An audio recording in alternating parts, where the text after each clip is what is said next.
स्वागत है हमारे TGD यूट्यूब चैनल में। मैं गोविंदा सर। आज हम लोग पढ़ने वाले हैं प्राचीन मध्यकालीन भारत का इतिहास। इसके पहले मैं बता दूं, प्राचीन का पूरा निचोड़ एक ही वीडियो में 2 घंटा 42 मिनट में मैंने पूरी कहानी पढ़ा दी है। उसी प्रकार से ये हम लोग कहानी पढ़ने वाले। मैंने आपसे बताया ना कि हमारे चैनल पे सभी चीजें प्लेलिस्ट, चाहे किसी भी विषय की बात करें, सीरीज वाइज पढ़ाया गया है। अभी जो आज से दरोगा की स्पेशल बैच चालू होने वाली है हमारे ऑनलाइन क्लासेस पे, जिसमें दरोगा की बात करें कि बहुत ऐसे बच्चे होते हैं ना, कंफ्यूज रहते हैं कि किस सब्जेक्ट से, या आप मान लो साइंस है तो साइंस में तो बहुत से टॉपिक पढ़नी है। क्या सभी टॉपिक पढ़े? नहीं। उनके मेन जो है ना एक मोटिव होते हैं, वो चीजें उनके पास रणनीति नहीं होती, जिसकी वजह से अब साइंस में तो बहुत कुछ पढ़नी है, अब इतिहास में तो बहुत कुछ पढ़नी है, अब सब पढ़ ले क्या नहीं, वो चीजें हमको पढ़नी है जो हमारे एग्जाम को उपयोगी है। तो उस प्रकार से बैचेज हम लेके आ रहे हैं। आज से लॉन्च होगी बिहार दरोगा की स्पेशल बैच। अगर आप चाहते हैं कि कम समय बेहतरीन तैयारी करें, रणनीति के साथ तैयारी करें, तो आप हमारे चैनल से जुड़े और हमें सपोर्ट करें। ठीक है। तो आज हम लोग पढ़ेंगे मध्यकालीन भारत का इतिहास, जिसमें हम लोग है ना भारत प्रथम मुस्लिम आक्रमण से लेके पूरी कहानी है। प्रथम मध्यकालीन आपको ये 24 पेज की है। देखिए मैं आपको दिखाता हूँ, एक एक चीज आपको बताने वाले, एक भी छूटने वाला नहीं है। ठीक है। ये दिखाते हैं। देखिए यहाँ पे है ना, विविध से लेके देख रहे हैं, मयूर सिंहासन में बैठने वाला अंतिम मुगल बादशाह कौन था, मोहम्मद शाह रंगीला, मुगलों ने नवरोज का त्यौहार किसने, इस प्रकार से लेके पूरा प्रथम मुस्लिम आक्रमण से लेके पूरी कहानी आपको हम पढ़ाने वाले हैं। तो इसलिए हम ये चाहेंगे कि आप शांति से बैठ जाएं, कहीं पे भी आराम से बैठ के इसको नोट्स बना लें और बढ़िया से तैयारी कर लें। ठीक है।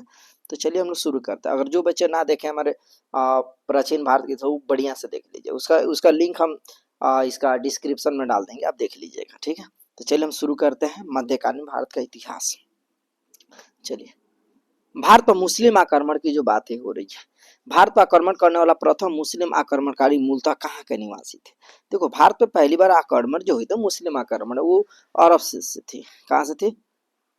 अरब से वो लोग थे, हमारे देश में आए थे, है ना। अरब से आने आने के उसके उसके पहले ना हमारे भारत में कोई भी मुस्लिम मतलब इस्लाम धर्म की कोई भी चर्चाएं नहीं थी। लेकिन वो जो हमारे भारत में 1711 में उबैदुल्ला नाम का जो व्यक्ति, यहाँ पर लिखा भी है, उबैदुल्ला नाम का जो व्यक्ति हमारे भारत में है ना, लेकिन उसको भारतीय लोगों ने क्या किया, उसको मार पीट के भगा दिया, चल भाग यहाँ से, तुम्हारी यहाँ कोई जरूरत थी, है ना। लेकिन 712 में मोहम्मद शाह जो आपका आ गया ना, ये मोहम्मद बिन कासिम जो आ गया, जो राजा दाहिर को क्या कर दिया, ठट्टा के युद्ध में हरा के, और क्या कर दिया कि उसने अपना धर्म को प्रचार प्रसार कर दिया और जजिया कर भी लागू करके चला गया। तो उस प्रकार से कहानी जो है, वही मोहम्मद बिन कासिम जो हमारे भारत में दोबारा आया ही नहीं। क्यों? क्योंकि वहां पे जाने के बाद ना, अरब में गया ना, तो राजा दाहिर की 2 पुत्रियों को लेके गया था वहां पे, अपने खलीफा को दिया, उसने लड़कियों ने चाल चल दी, जिसके चलते ना मोहम्मद बिन कासिम को ना वहाँ के जो खलीफा थे ना, उन्होंने आदेश दे दिया कि इसको है ना चमड़े में लपेट दो। चमड़े में उसको लपेट दिया ना, उस बेचारे की मौत हो गई, घुटन की वजह से मौत, इसी वजह से वो भारत में नहीं आया था।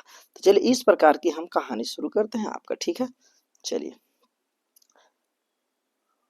भारत पर आक्रमण करने वाला प्रथम मुस्लिम आक्रमणकारी कहाँ के निवासी थे? अरब के थे, अरब के थे। ठीक है। वर्ष 1907 से 11 में भारत प्रथम सर्वप्रथम मुस्लिम आक्रमण के नेतृत्व किसने किया था? उबैदुल्ला नाम के, लेकिन सफल नहीं हो पाए थे। ठीक है। इनको भारतीय लोगों ने इनको भगा दिए थे, उसमें राजा दाहिर जो थे था। चलिए, वर्ष 712 में ना मोहम्मद बिन कासिम ने सिंध के राजा दाहिर को पराजित ठट्टा के समीप है ना स्थित बेबल बंदरगाह पर अपना अधिकार कर लिया था। यानी कहने का मतलब है ना कि 712 में इसने क्या किया, मोहम्मद बिन कासिम जो था ना, वो राजा दाहिर को हरा दिया था। ठीक है। और यहीं से अपना क्या किया, शासन व्यवस्था की बातें शुरू कर दी थी। सिंध के क्षेत्र में मोहम्मद बिन कासिम ने अंतिम विजय किस नगर को प्राप्त की? तो मुल्तान पे। किस? मुल्तान, जिसे ना स्वर्ण नगरी भी कहते हैं। सिंध के क्षेत्र पर मोहम्मद बिन कासिम ने अंतिम विजय किस नगर प्राप्त की? तो मुल्तान, यानी स्वर्ण नगरी भी कहते हैं। ठीक है। चलिए आगे पढ़ते, एक एक स्लाइड पढ़ेंगे, ये स्लाइड उसके बाद ये पढ़ेंगे। ठीक है। भारत में जजिया कर लगाने का प्रथम शासक कौन था? मोहम्मद बिन कासिम था। मैंने बोला ना, मोहम्मद बिन कासिम वो व्यक्ति है जो भारत में जजिया कर लागू करके चला गया था। ठीक है। सिंध क्षेत्र में अरबों द्वारा किसके प्रचलन प्रारंभ किया गया था? तो सिंध क्षेत्र में अरबों द्वारा प्रचलन प्रारंभ किया गया। तो ऊंट पालन करना और खजूर की खेती करना। इन सिंध क्षेत्र में अरब द्वारा जो है सवाल पूछे जाते हैं कि अरब द्वारा भारत में सिंध क्षेत्र में क्या चीज दी गई थी, तो ऊंट पालन करने के लिए और खजूर की खेती। सवाल पूछा था खजूर की खेती किस जगह से मतलब ये प्राप्त भारत में हुई, तो अरब से। अरब वासियों लोगों ने हमारे देशों में खजूर की खेती की शुरुआत की थी, ऊंट पालन भी। ठीक है, चलिए। अरबों के पश्चात भारत में किन विदेशी आक्रमणकारियों का आगमन हुआ था? अरब के जो बाद में आए थे ना, उसके पहले भारत में कौन व्यक्ति आए थे? विदेशी तुर्क वाले लोग आए थे, तुर्की।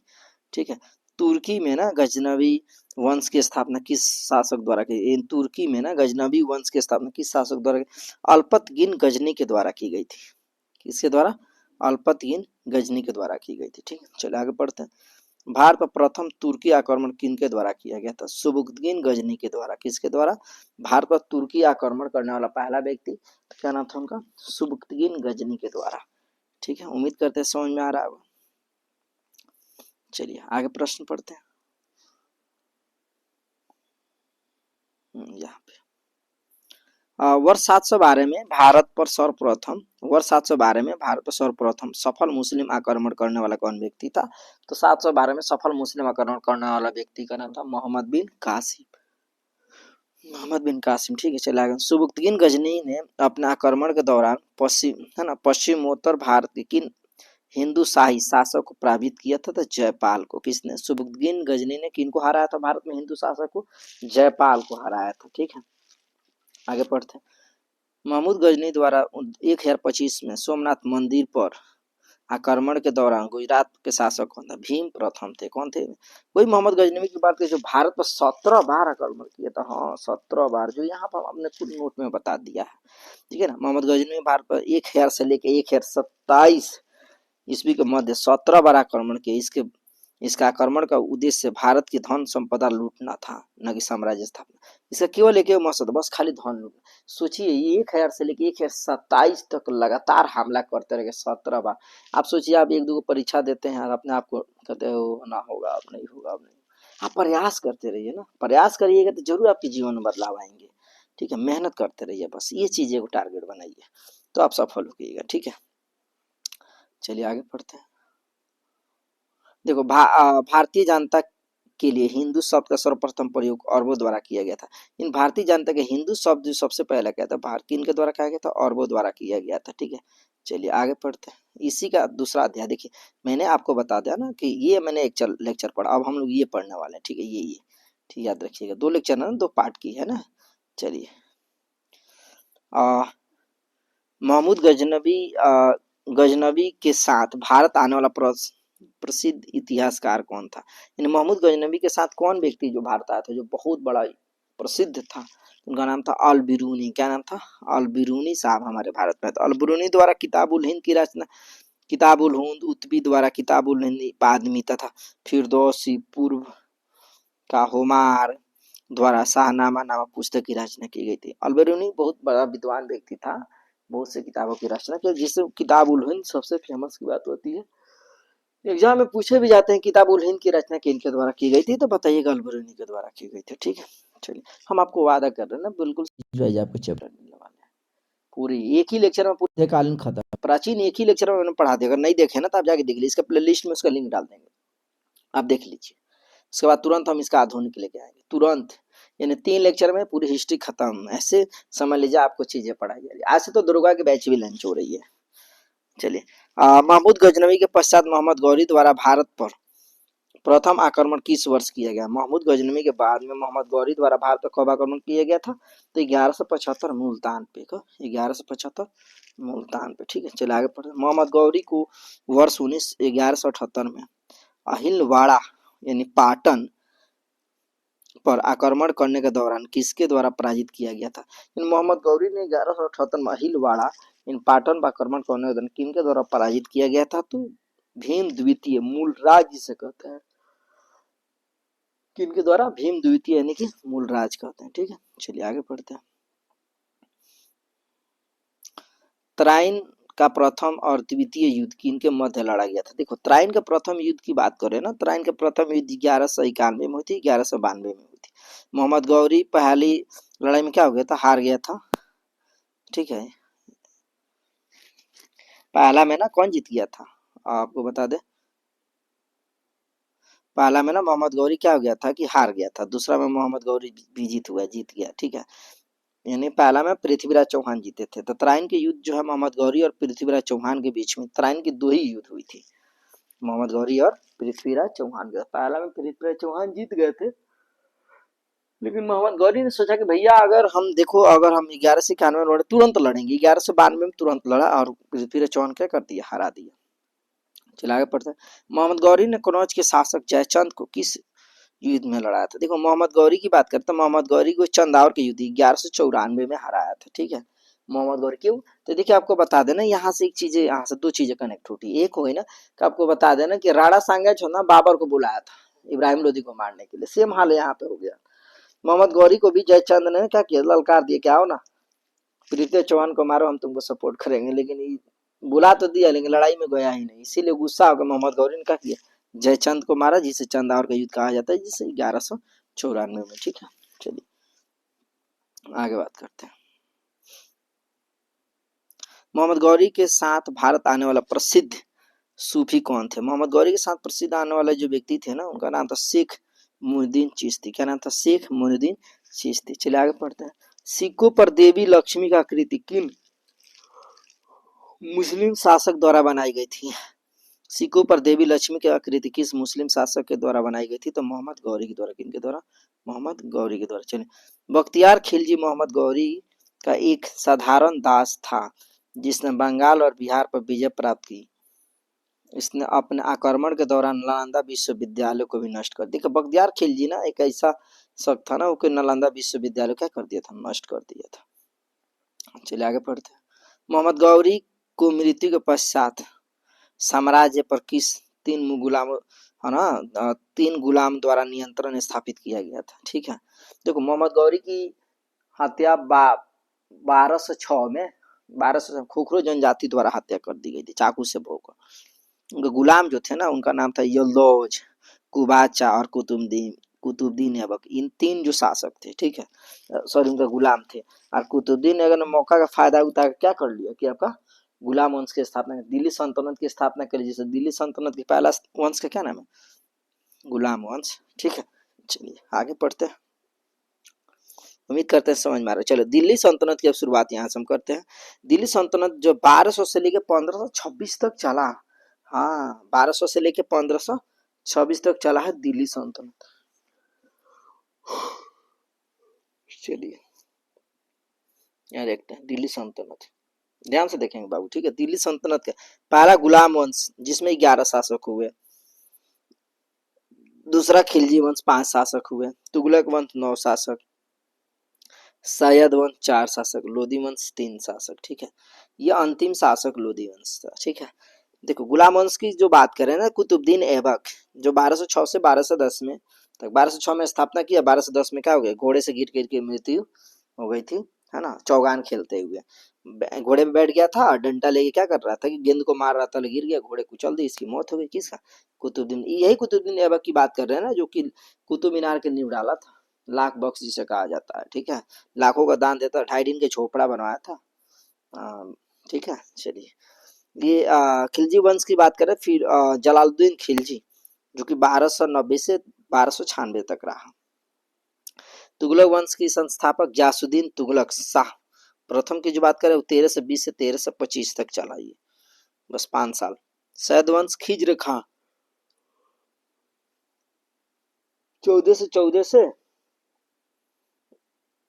21 तक, ठीक है। उसके बाद बता दें लोधी वंश बहलोल लोधी 14 से 51 से 1489 तक, ठीक है, ये चला। चलिए आगे बात करते हैं, इसमें कौन कौन वंश थे, ध्यान देंगे, ठीक है बाबू, पूरा हम चीजें बता दे रहे, एक एक निचोड़ ले, क्या है आपके लिए कहीं भूलने वाली बात।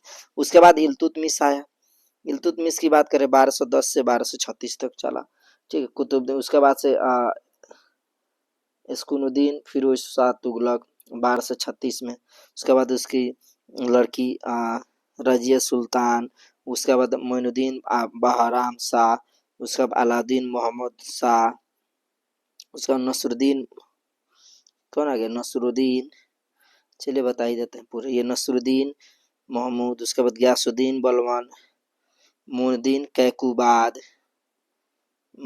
कैकुबाद और गयासुद्दीन क्यूमर्स। ये इतने लोग जो थे किसके शासक थे पता है? गुलाम वंश के शासक। गुलाम वंश में टोटल मिला के आपको बता दें तो 11 शासक थे। ठीक है, याद रखिए। चलो गिनाते हैं। पहला कुतुबुद्दीन ऐबक, उसके बाद आराम शाह, उसके बाद इल्तुतमिश, उसके बाद से इसकुद्दीन फिरोज शाह, उसके बाद रजिया सुल्तान, मोइनुद्दीन बहराम शाह, अलाउद्दीन महमूद शाह, नादिर नसरुद्दीन महमूद, गयासुद्दीन बलवन, मोइनुद्दीन कैकुबाद, गयासुद्दीन क्यूमर्स। ठीक है, ये कुल। कभी कभी ना देखिएगा वंश का अंतिम शासक भी पूछ देता है, तो इसके भी थोड़ा ध्यान से पढ़ना होगा। ठीक है, चलिए यहाँ पे शासक की बात करें ना, खिलजी वंश। खिलजी वंश में देखिए कौन कौन, जलालुद्दीन फिरोज खिलजी, सबका कार्यकाल भी लिखा है, सब आप देख लीजिए, है ना।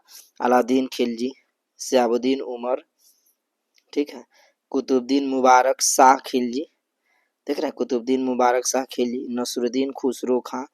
तो इस प्रकार से आपके शासक हुए। ठीक है, किसका? तो खिलजी वंश। चलिए तुगलक वंश की, गयासुद्दीन तुगलक, देखिए गयासुद्दीन तुगलक, मोहम्मद बिन तुगलक, फिरोज शाह तुगलक, ठीक है, नसरुद्दीन तुगलक शाह द्वितीय, नसरुद्दीन तुगलक शाह द्वितीय, है ना, अयूब चक्र शाह, मोहम्मद शाह तृतीय, है ना, अलाउद्दीन सिकंदर शाह प्रथम, यहाँ पे, है ना। इसमें आज देखो इसकी बात कर लें, यहाँ समझिए लीजिए। अलाउद्दीन सिकंदर शाह जो था ना, जनवरी मात्र 1994 तक, यानी इसमें 2 स्वतंत्र शासक बने थे। 2 शासक इस समय बन गए थे। क्या नाम था? एक नसरुद्दीन मोहम्मद शाह और एक बन गए थे नुसरत शाह, फिरोजाबाद में, एक दिल्ली में। 2 जगह शासक बने थे, याद रखिएगा। चलिए सैयद वंश की बात करें तो सैयद वंश में देखिए खिजर खां, मुबारक शाह, मोहम्मद शाह, अलाउद्दीन, है ना, अलाउद्दीन आलम शाह। देखिए ये 4 हो गए। इसके बाद यहाँ सही लोधी वंश में आइएगा तो बहलुल लोधी, सिकंदर लोधी और इब्राहिम लोधी। बस ये चीज। इब्राहिम लोधी अंतिम शासक है दिल्ली सल्तनत का, जिसकी हत्या कौन? बाबर कर देगा। बाबर करके और मुगल वंश की स्थापना कर लेगा। इस प्रकार से मैंने आपको बताया। चलिए यहाँ से आप देखते हैं दिल्ली सल्तनत का वास्तविक संस्थापक की जो बात करें। दिल्ली सल्तनत क्या वास्तविक संस्थापक, इल्तुतमिश दिल्ली सल्तनत का वास्तविक संस्थापक कहा जाता है। ठीक है, पूछा जाता है ना कि दिल्ली सल्तनत का वास्तविक संस्थापक किसको श्रेय दिया जाता है, तो बताइएगा इल्तुतमिश को दिया जाता है। शासन 1210 से 1236 तक में है ना, स्थायित्व के लिए अन्य कार्य किए, जैसे तुर्क ये चाहलगानी का गठन किया, विरोधियों का दमन किया, नवीन प्रकार के सिक्कों का, बहुत से सिक्कों का भी प्रचलन कराया था। ठीक है, इसीलिए इनको कहा गया। ठीक है, चलिए आगे पढ़ते हैं। इल्तुतमिश ने सुल्तान ए आजम की उपाधि धारण की थी। अपने आप को सुल्तान ए आजम खां कहा करता था। ठीक है, यह दिल्ली की राजधानी बनाने का वाला पहला शासक है ना। देखिए पूछता है कि दिल्ली को राजधानी बनाने वाला पहला शासक किसे? इल्तुतमिश को। इसीलिए दिल्ली सल्तनत का वास्तविक संस्थापक कहा। कोई पूछे दिल्ली सल्तनत का वास्तविक संस्थापक, कितने लोग कुतुबुद्दीन ऐबक बोलते हैं? नहीं, तो गुलाम वंश का है ना। तो बताइएगा किसको श्रेय दिया जाता है? इल्तुतमिश को दिया जाता है। ठीक है, चलिए आगे पढ़ते हैं। 2 पेज खत्म हो गए, तीसरा पेज पढ़ रहे हैं। ठीक है, गुलाम वंश 1206 से 1290 तक। चलो एक एक करके आप डिटेल्स वाइज हम पढ़ाएंगे। ठीक है, चलिए गुलाम वंश की स्थापना किन के द्वारा की गई? कुतुबुद्दीन ऐबक के द्वारा। 25 जून 1206 में कुतुबुद्दीन ऐबक राज्याभिषेक किस स्थान पर किया था? लाहौर में। 25 जून 1206 को जब राजा बना वो, गुलाम वंश के संस्थापक किया, स्थापना किया, तो लाहौर में अपना राज्याभिषेक किया था। ठीक है, याद। कुतुबुद्दीन ऐबक ने अपने साम्राज्य को राजधानी किसे घोषित किया था? लाहौर को बोला था, लाहौर। ठीक है, यहाँ लिखा हुआ। चलिए आगे बात करते हैं। भारत में तुर्की राज्य के संस्थापक कुतुबुद्दीन ऐबक को माना जाता है। कुतुबुद्दीन ऐबक ने सभी सुल्तान की उपाधि धारण नहीं की, है ना, इसलिए केवल मालिक और सिपाह मल्लार पद धारण किया। उसने किसी प्रकार की सुल्तान की उपाधि धारण नहीं की थी, बल्कि केवल मलिक और सिपाह, है ना, सल्लार का बात की थी। कुतुबुद्दीन ऐबक को उदारता तथा अत्यधिक दान देने के लिए कौन सी उपाधि दी गई थी? लाख बख्श। हाँ, बहुत ज्यादा हेल्प करता, मदद करता था, गरीबों को मसीहा हुआ करता। ठीक है, आप भी पढ़िए, अधिकारी बनिए और गरीबों को मदद करिए। ठीक है, चलिए आगे पढ़ते हैं। अत्यंत सुरीली आवाज में कुरान पढ़ने के लिए कारण ऐबक को किस नाम से नवाजा गया? कुरान खां। बहुत अच्छे अब कुरान पढ़ता था बढ़िया तरीके से एकदम, तो इसीलिए उसे कुरान खां भी कहा जाता है। तो हम पूछता कुरान खां किसे कहते हैं? कुतुबुद्दीन ऐबक को कहा जाता है। चलिए आगे बढ़ते। भारत की प्रथम मस्जिद कुबत उल इस्लाम की स्थापना किसके द्वारा की गई? कुतुबुद्दीन ऐबक के द्वारा। किसके द्वारा? कुतुबुद्दीन ऐबक के द्वारा की गई। ठीक है, चलिए आगे पढ़ते हैं। कुतुबुद्दीन ऐबक ने सूफी संत ख्वाजा कुतुबुद्दीन बख्तियार काकी के नाम पर कुतुब मीनार का निर्माण करवाया था। कुतुबुद्दीन ऐबक ने सूफी संत ख्वाजा मुइनुद्दीन बख्तियार काकी के नाम पर कुतुब मीनार का निर्माण कराया था। कुतुबुद्दीन ऐबक की मृत्यु 1210 में हुई थी, चौगान खेलते समय घोड़े से गिर जाने के कारण। ठीक है, कुतुबुद्दीन ऐबक की मृत्यु के पश्चात उसके पुत्र आराम शाह को अपद कर गुलाम वंश के अगला शासक बना। ठीक है, आराम शाह कुतुबुद्दीन ऐबक का जो लड़का था ना, उसे बोला कि तुम राजा लायक नहीं। कौन कौन बोला पता है? इल्तुतमिश, वही राजा बन गया। आराम शाह को राजा के योग्य नहीं साबित करके हटा के और इल्तुतमिश स्वयं राजा बन गया। ठीक है, चलिए आगे पढ़ते हैं। इल्तुतमिश सुल्तान बनने से पूर्व किस प्रांत का सूबेदार था? बदाऊं का सूबेदार था। वो राजा बनने से पहले बदाऊं का सूबेदार था। ठीक है, चलिए आगे बढ़ते हैं। दिल्ली सल्तनत का वास्तविक संस्थापक किसे कहा जाता है? तो इल्तुतमिश को कहा जाता है, जो कि मैंने अभी बताया आपको। चलिए आगे पढ़ते हैं। इल्तुतमिश दिल्ली सल्तनत का प्रथम सुल्तान था जिसने दिल्ली की अपनी राजधानी बनाई और बगदाद को खलीफा से सुल्तान की उपाधि प्राप्त की। इल्तुतमिश ने 40 युग तुर्क गुलामों को मिलाकर किस दल का गठन किया था? तुर्क एक चहलगामी चालीसा दल के नाम से बोला था, है ना। चलिए आगे पढ़ते हैं। नसरुद्दीन मोहम्मद एक शांत स्वभाव वाला व्यक्ति था, जिस इतिहासकार सिराज ने इसे दिल्ली का आदम गुलाम भी कहा है। चलिए आगे पढ़ते हैं। इसी ईसा का मंगोल आक्रमणकारी चंगेज खान भारत के उत्तर पश्चिम सीमा पर शासन काल में आया था। किसके सीमा? मंगोल आक्रमणकारी जो था ना, वो चंगेज खान भारत के उत्तर पश्चिम किसके शासन काल में आया था? तो इल्तुतमिश के। किसके? इल्तुतमिश। ठीक है, इल्तुतमिश ने भारत में इक्का व्यवस्था का प्रारंभ किया। है ना, इक्का एक अरबी शब्द है जिसका अर्थ भूमि को लेने वाले है ना, इक्तादार कहलाते हैं। चलिए, वर्ष 1236 में दिल्ली सल्तनत की गद्दी पर बैठने वाली प्रथम और अंतिम मुस्लिम महिला कौन शासक थी? रजिया सुल्तान। देखिए, रजिया सुल्तान ऐसी महिला जो तो कि दिल्ली सल्तनत में बैठने वाली पहली महिला थी और अंतिम महिला। इसके अलावा कोई दूसरा महिला नहीं बनी। ठीक है, याद रखिएगा। चलिए आगे बढ़ते हैं। रजिया ने सुल्तान बनने के पश्चात गुलाम याकूब पद से नियुक्त किया था अमीर ए आखुर को। किसके? अमीर ए आखुर।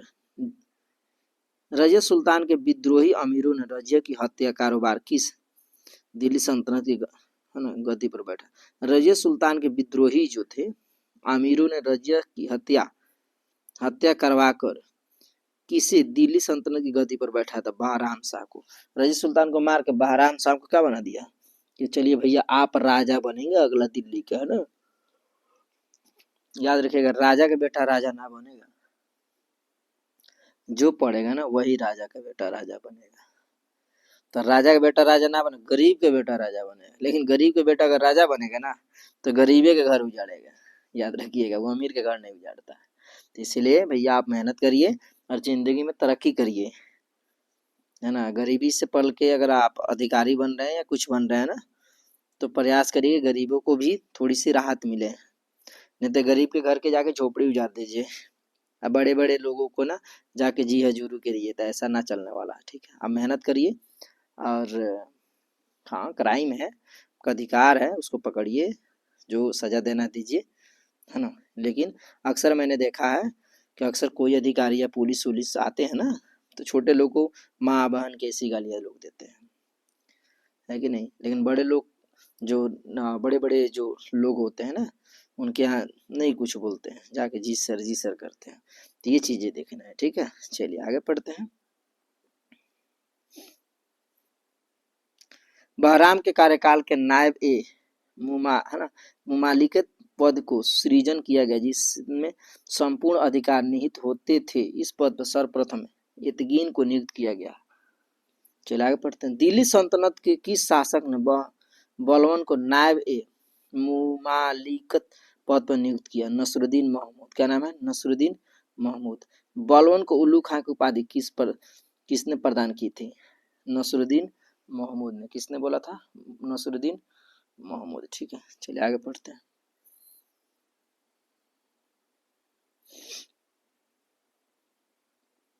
दिल्ली का सुल्तान बनने के पश्चात तुर्कान ए चहलगानी किसने समाप्त कर दिया था? बलवन ने। किसने? बलवन ने। अब विरोधियों के प्रति कठोर लौ रक्त की नीति का पालन करने वाला सुल्तान कौन था? बलवन ने। अपने विरोधियों के प्रति कठोर लौ रक्त की नीति पालन करने वाला कौन था? बलवन। चलिए आगे पढ़ते हैं। बलवन प्रथम सुल्तान था जिसने राजस्व के सिद्धांत का प्रतिपादन किया। इसने राजस्व को है ना नियाबती खुदाई ईश्वर द्वारा प्रदत्त तथा है ना राजा को जिले इलाही ईश्वर की छाप कहा। बलवन द्वारा बहुत से शब्द कहे गए। चल, सीधा या पैबूस प्रथा को अपने दरबार में प्रारंभ करने वाला किसको कहा जाता है? बलवन को। सीधा पैबूस को प्रथा किसने लागू किया था? बलवन ने किया था। अपने से बड़े को मान सम्मान करना, पैरों को चूमना किसने शुरू किया था? बलवन ने शुरू किया था। बलवन ने किस नाम से एक सैन्य विभाग की स्थापना? दीवान अर्ज। किस नाम से किया था? दीवान अर्ज के नाम से की थी। ठीक है, चलिए आगे पढ़ते हैं। गुलाम वंश का अंतिम शासक क्या नाम था?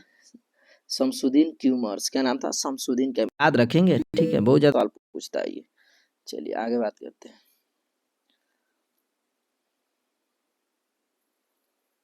खिलजी वंश। ठीक है, खिलजी वंश की चर्चा करें 1290 से लेके 1320।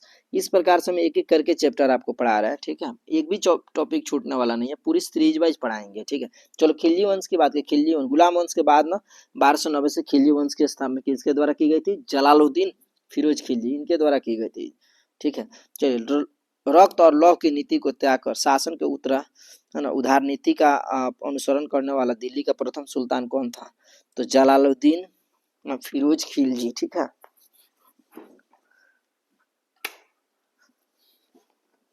जलालुद्दीन फिरोज खिलजी। ठीक है, चलिए आगे बात करते हैं।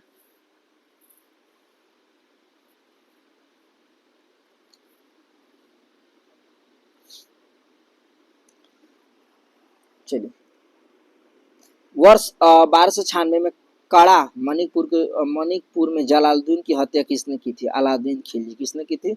अलाउद्दीन खिलजी। अलाउद्दीन खिलजी के बचपन का नाम क्या था?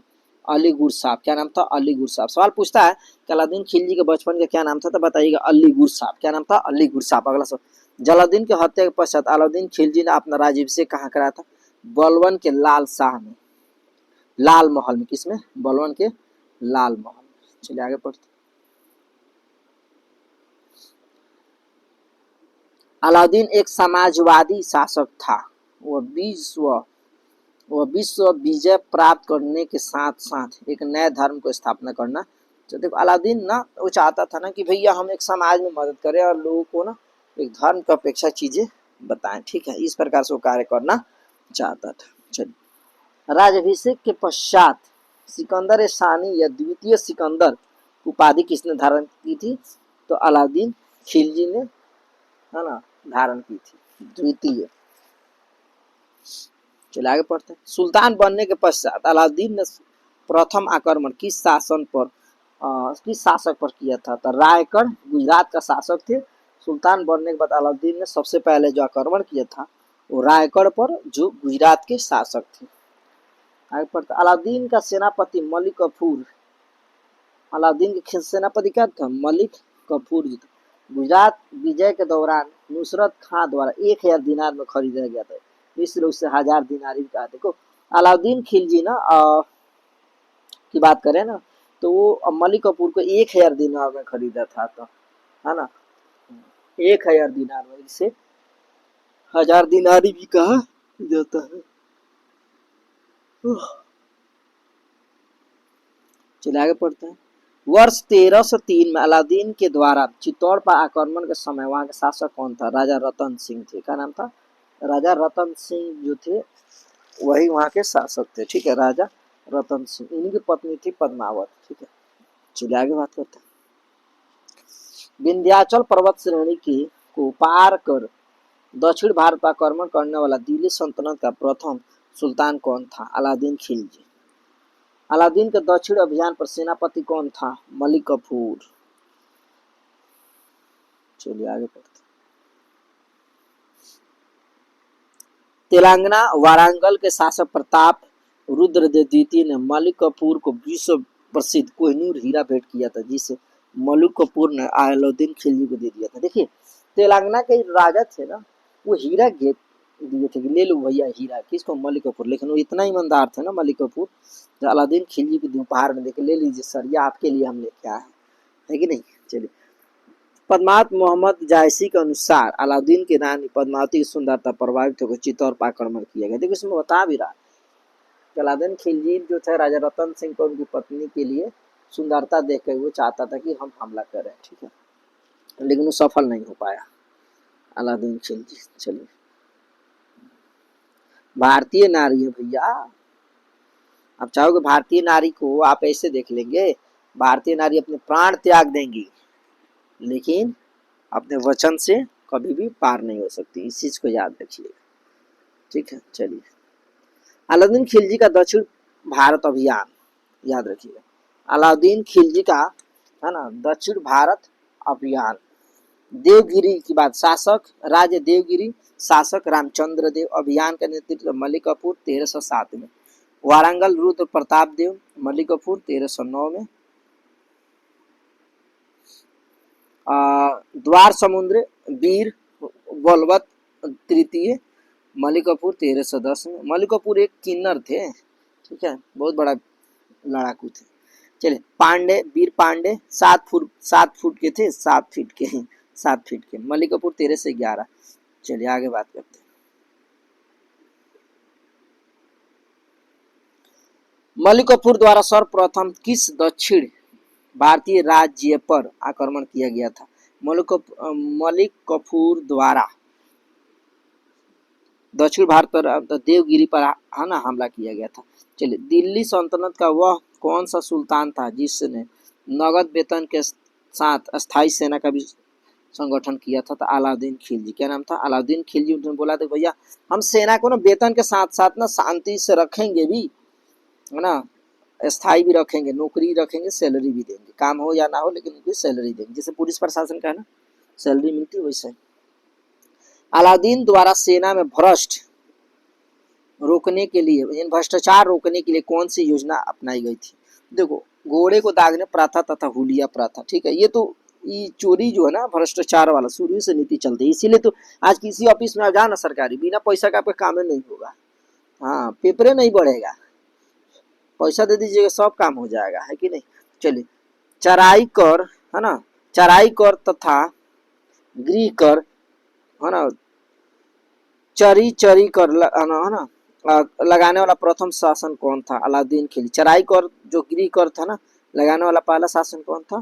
तो अलाउद्दीन खिलजी। चलिए सर्वाधिक मंगोल आक्रमण किस शासक में हुए हैं? सबसे ज्यादा मंगोल आक्रमण किसके शासनकाल में हुए थे? अलाउद्दीन खिलजी के। चलिए आगे बात करते हैं। दिल्ली सल्तनत का वह प्रथम सुल्तान कौन था जिसने स्वयं को खलीफा घोषित कर लिया था? मुबारक शाह खिलजी। उसने स्वयं को अपने क्या बोला था कि हम खलीफा हैं, स्वयं को, ठीक है, बोल लिया था। घोड़े के नाल को आकार मेहराब का प्रयोग सर्वप्रथम कहाँ पर किया गया? अलाई दरवाजा दिल्ली में। चलिए आगे बढ़ते हैं। अलाउद्दीन द्वारा सैनिकों को सस्ते मूल्य पर वस्तुओं को प्रदान करने के लिए बाजार नियंत्रण की नीति अपनाई। कौन सी नीति अपनाई थी? ठीक है, तो नीति अपनाई थी या बाजार नियंत्रण, ठीक है। अलाउद्दीन खिलजी जो क्या किया था कि बाजार नियंत्रण जो था ना नीति अपनाई थी, उससे क्या किया था पता था ना कि कोई भी वस्तु अगर है ना अगर ज्यादा अगर कम माप तोल करोगे तो जितनी माप रहेगी ना, जितने कम रहे उतना शरीर से मांस काट लिया जाएगा। हाँ ये बहुत अच्छा था। अलाउद्दीन खिलजी बाजार नियंत्रण के कुछ विभाग जो थे, वरीद मंडी को बाजार निरीक्षक कहते थे, भैया जाकर चेक करो बाजार में कौन गड़बड़ तो नहीं है ना। साना यमनी बाजार नियंत्रण, दीवान रियासत बाजार नियंत्रण, है ना मनहयान गुप्तचर। चलिए आगे पढ़ते हैं। इस प्रकार से आपके हो गए हैं 4 पेज समाज, 5वां पेज पढ़ रहे हैं। 24 पेज है बाबू, पूरा एक ही में ना, एक ही वीडियो में पूरा मध्यकालीन समाज, प्राचीन पढ़ा दिए हैं, मध्यकालीन के बाद तुरंत पढ़ाने वाले हैं। आधुनिक भारत। 3 लेक्चर में पूरी हिस्ट्री आपके दिमाग में। आप शांति से पढ़ते रहिए बैठ के, हमारे चैनल को सपोर्ट करिए ना, पूरी जीवन आपका बना देंगे, इसकी वादा करते हैं। ऑफलाइन चाहते हैं तो ऑफलाइन भी क्लास करिए ना, हमारे यहाँ टॉप 10 क्लासेस ज्वाइन कर लीजिए, ऑफलाइन भी लाभ मिलेगा आपको। ऑफलाइन में तो जनरल कॉम्पिटिशन बिल्कुल फ्री में पढ़ाते हैं, कोई पैसा ना लेते हैं, ठीक है, जनरल कॉम्पिटिशन का। चलिए, तुगलक वंश 1320 से 1414 तक चला। चलिए, 1320 में तुगलक वंश की स्थापना किनके द्वारा की गई थी? तो गयासुद्दीन मोहम्मद तुगलक, जो कि गाजी मलिक भी से कहते हैं, ठीक है, इनका 2 नाम है। सल्तनत काल में नहरों का निर्माण तथा डाक व्यवस्था का आरंभ करने वाला पहला सुल्तान कौन था? गयासुद्दीन। इसने बोला था कि भैया नहर का निर्माण करो ना, डाक व्यवस्था करो, ताकि कोई खबर कुछ लिखे ना एक जैसे दूसरे को भेज दिया, नहर का निर्माण करो ताकि खेती बाड़ी आराम से हो जाए। अब टैक्स लगा दिए हो जमीनी पे कि भाई फसल पे टैक्स लिया जाएगा, कर लिया जाएगा, फसल होगा ही नहीं तो किसान भाई कहाँ से देंगे? तो इसीलिए ना गयासुद्दीन तुगलक ने चतुराई का काम किया था, ठीक है, अच्छा था ये। लेकिन आज तो देख रहे हैं नहर का तो निर्माण हुआ ही, लेकिन साफ सफाई समय से ना होता। पहले नलकूप चला करता था, सब बंद हो गया। नल जल योजना ये तो फाइलों में बन गई, कागज जमीन पे तो बना ही है ना, लेकिन चलता नहीं है। सब पाइप चोरी हो गई, सब लोग उखाड़ ले गए, कहाँ चलता है? आप लोग के यहाँ चलता है? थोड़ा कमेंट में बताना था बाबू। हम लोग के यहाँ का तो सारा गायब हो गया, दमन हो गया, खत्म हो गई नल जल, है ना। चलिए, सूफी संत के साथ गयासुद्दीन तुगलक के संबंध में अच्छे नहीं थे क्या? निजामुद्दीन औलिया के, निजामुद्दीन औलिया के संबंध अच्छे नहीं थे। चलो, अच्छी बात, इनके संबंध अच्छे नहीं थे, हमको क्या करना है उससे, हम लोगों को अब पढ़ाई करो। बंगाल अभियान को लौटते समय गयासुद्दीन तुगलक ने आदेश दिया था कि उसके दिल्ली पहुंचने से पहले ही औलिया दिल्ली छोड़ दे। हाँ, इसने पहले बोला, गयासुद्दीन तुगलक ने आदेश दे दिया, मैं दिल्ली आ रहा हूँ, चल छोड़ दो दिल्ली। उसने भी दे दिया कि दिल्ली बड़ी दूर है, क्यों? रास्ते में तो उनकी मौत हो जाएगी, है ना। तो देखिए ना, खुद बता, निजामुद्दीन औलिया ने सुल्तान से विषय में कहा था कि दिल्ली अभी दूर है। देखो बोले ना, हनुज दिल्ली अभी दूर है, क्यों? रास्ते में उनके आते तो उनकी मौत हो गई, तो कहाँ से आएंगे, ना पहुंचे। दिल्ली सल्तनत का सर्वाधिक विद्वान सुल्तान कौन था? मोहम्मद बिन तुगलक जो था सर्वाधिक दिल्ली सल्तनत का विद्वान व्यक्ति था। चलिए, इसकी चर्चा करते हैं। मोहम्मद बिन तुगलक के प्रमुख कार्य योजना, राजधानी परिवर्तन 1326 से 27। विशेषता, तुगलक ने देवगिरी का नाम दौलताबाद रख कर उसे सल्तनत की राजधानी बनाया। इस योजना असफल रही, इसका योजना का असफल। 1335 में इन्होंने पुनः दिल्ली को राजधानी बना लिया। द्वाब कर वृद्धि, द्वाब में कर वृद्धि, योजना असफल रही क्योंकि 1327 से 1328 में समय अकाल पड़ जाने के कारण ये क्या हो गया, हाथ नहीं मिला, अकाल पड़ गया उसी साल। चलो आगे बात करते हैं। सांकेतिक मुद्रा का प्रचलन 1330 में, है ना। चांदी की कमी का सामना करने के लिए सांकेतिक मुद्रा का प्रचलन किया गया था, किंतु नियंत्रण के अभाव पर योजना सफल रही। खुरासन का अभियान, खुरासन पर विजय प्राप्त करने के लिए तुगलक ने 3,70,000 सैनिकों का गठन करके उन्हें 1 वर्ष के लिए अग्रिम वेतन प्रदान कर दिया था। कराचील अभियान, तुगलक ने खुसरो माली के नेतृत्व में 1,00,000 सैनिकों को भेजा था, 1,00,000 सैनिकों को भेजा था, किंतु मौसमी दशा खराब होने के कारण योजना भी असफल रह गई। मतलब जितना हेल्प किया सब गायब हो गए। चलिए आगे पढ़ते हैं, पढ़ लेते लगे हाथ। नसरुद्दीन, है ना, महमूद के शासनकाल में मध्य एशिया के महान सेनानायक तैमूर वर्ष 1398 भारत पर आक्रमण किया था। चलिए फिर यहाँ से पढ़ते हैं ना। कृषि के विषय हेतु अमीर ए कोही नामक द्वारा विभाग की सुल्तान द्वारा प्रारंभ किया गया था। मोहम्मद बिन तुगलक, किसके? मोहम्मद बिन तुगलक। भारत के सर्वप्रथम सांकेतिक मुद्रा का प्रचलन किसके शासनकाल में हुआ? मोहम्मद बिन तुगलक। मोरक्को निवासी इब्न बतूता, किसके शासनकाल में? मोहम्मद बिन तुगलक के शासनकाल में मोरक्को निवासी इब्न बतूता हमारे भारत में आया था। वही इब्न बतूता है जो कि नारियल फल को भी मानव के सिर से तुलना किया था, ठीक है। 1333 में आया था हमारे भारत में। रेहला नामक पुस्तक का रचनाकार इब्न बतूता, इसने रेहला किताब लिख दिया था, ठीक है। चलिए आगे पढ़ते हैं। मोहम्मद बिन तुगलक के काल में ही सल्तनत में विद्रोह कर 1336 में हरिहर बुका ने विजयनगर राज्य की स्थापना कर लिया था। हरिहर बुका ने कब विजयनगर की स्थापना की? 1336 में। दो सगे भाई थे, 1347 में ना हसन गंगू ने है ना बहमनी राज्य की स्थापना किया था, है ना। बहमनी राज्य की स्थापना किसने किया? हसन गंगू।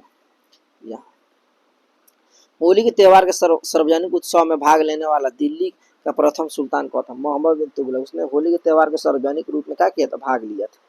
किस जैन संत के साथ मोहम्मद बिन तुगलक ने संबंध की घनिष्ठता थी? बहुत ज्यादा संबंध थी। तो जीन प्रभा सूरी। क्या नाम था? जीन प्रभा सूरी। चलिए आगे पढ़ते हैं। मोहम्मद बिन तुगलक की मृत्यु किस अभियान के दौरान हुई थी? सिंध अभियान 1351 में मोहम्मद बिन तुगलक सिंध अभियान के तहत उनकी मृत्यु हुई थी।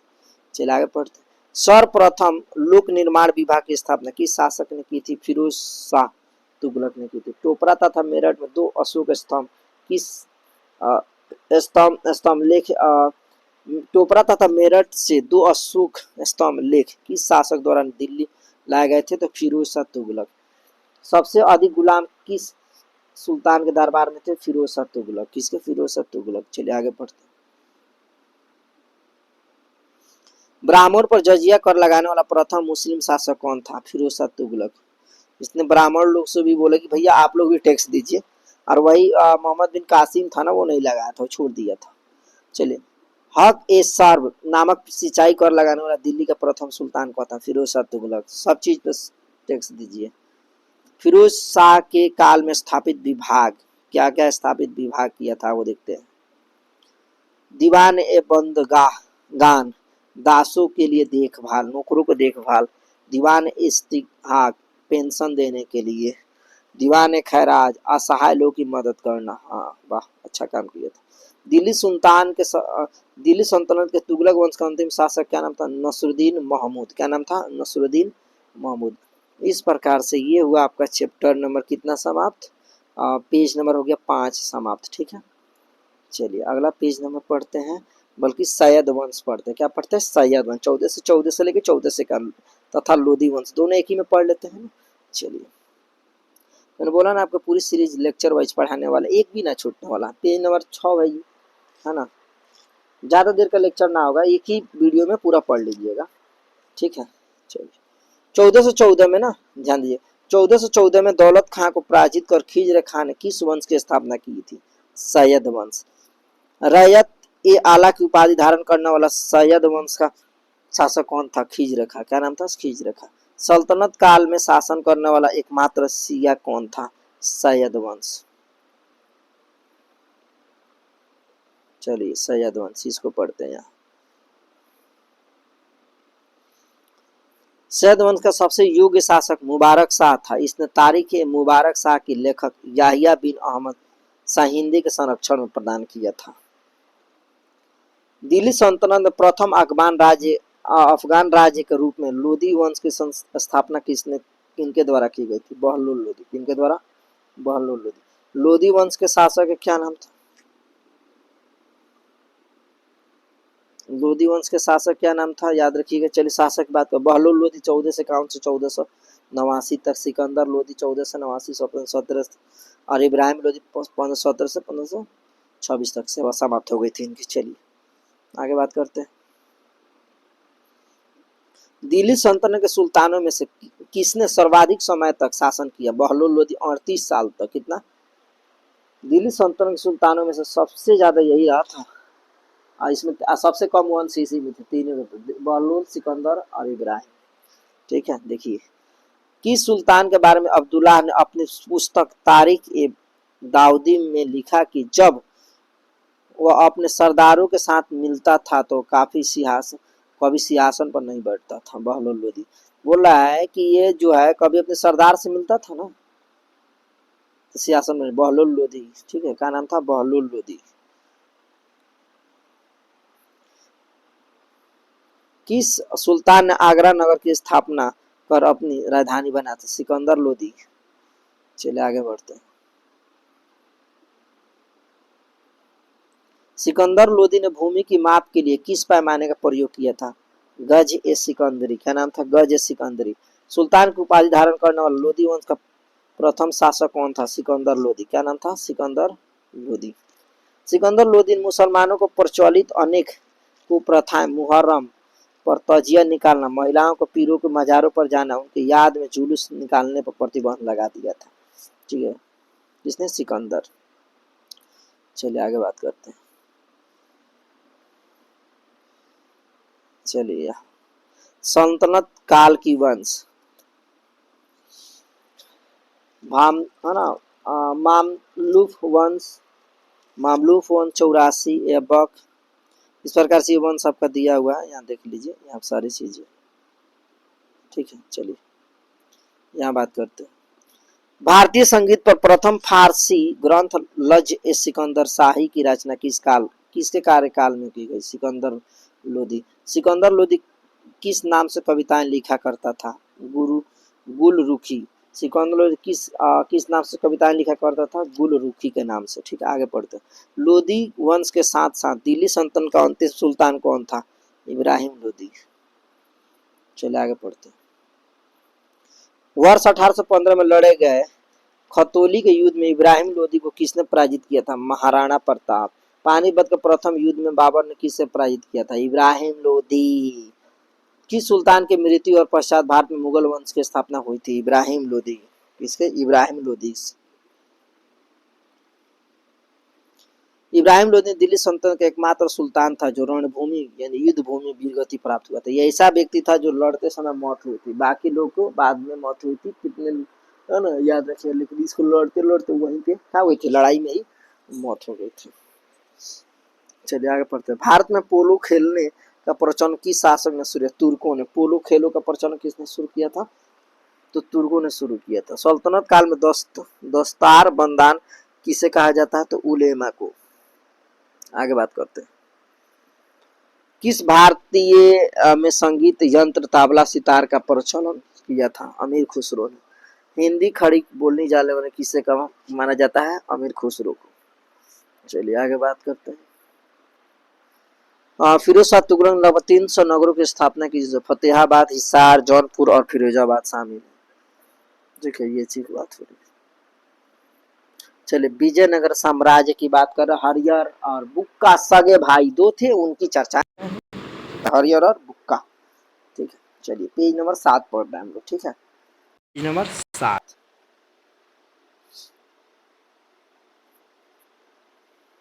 उम्मीद करते हैं कि आपको समझ में आ रहा है बाबू।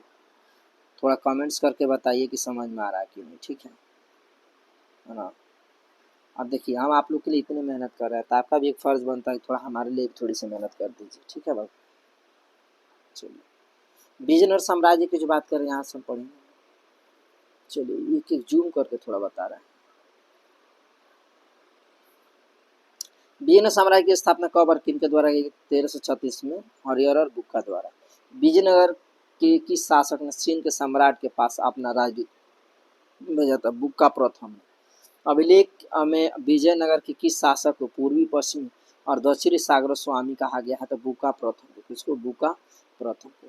हरियर ने विजयनगर हम्पी यानी विजयनगर को क्या बोलते हैं? हम्पी कर्नाटक को अपने द्वितीय राजधानी बनाया। किसने अपने द्वितीय राजधानी बना लिया था? विजयनगर किसको? हम्पी को। विजयनगर के ध्वंसावशेष हम्पी में विद्यमान है।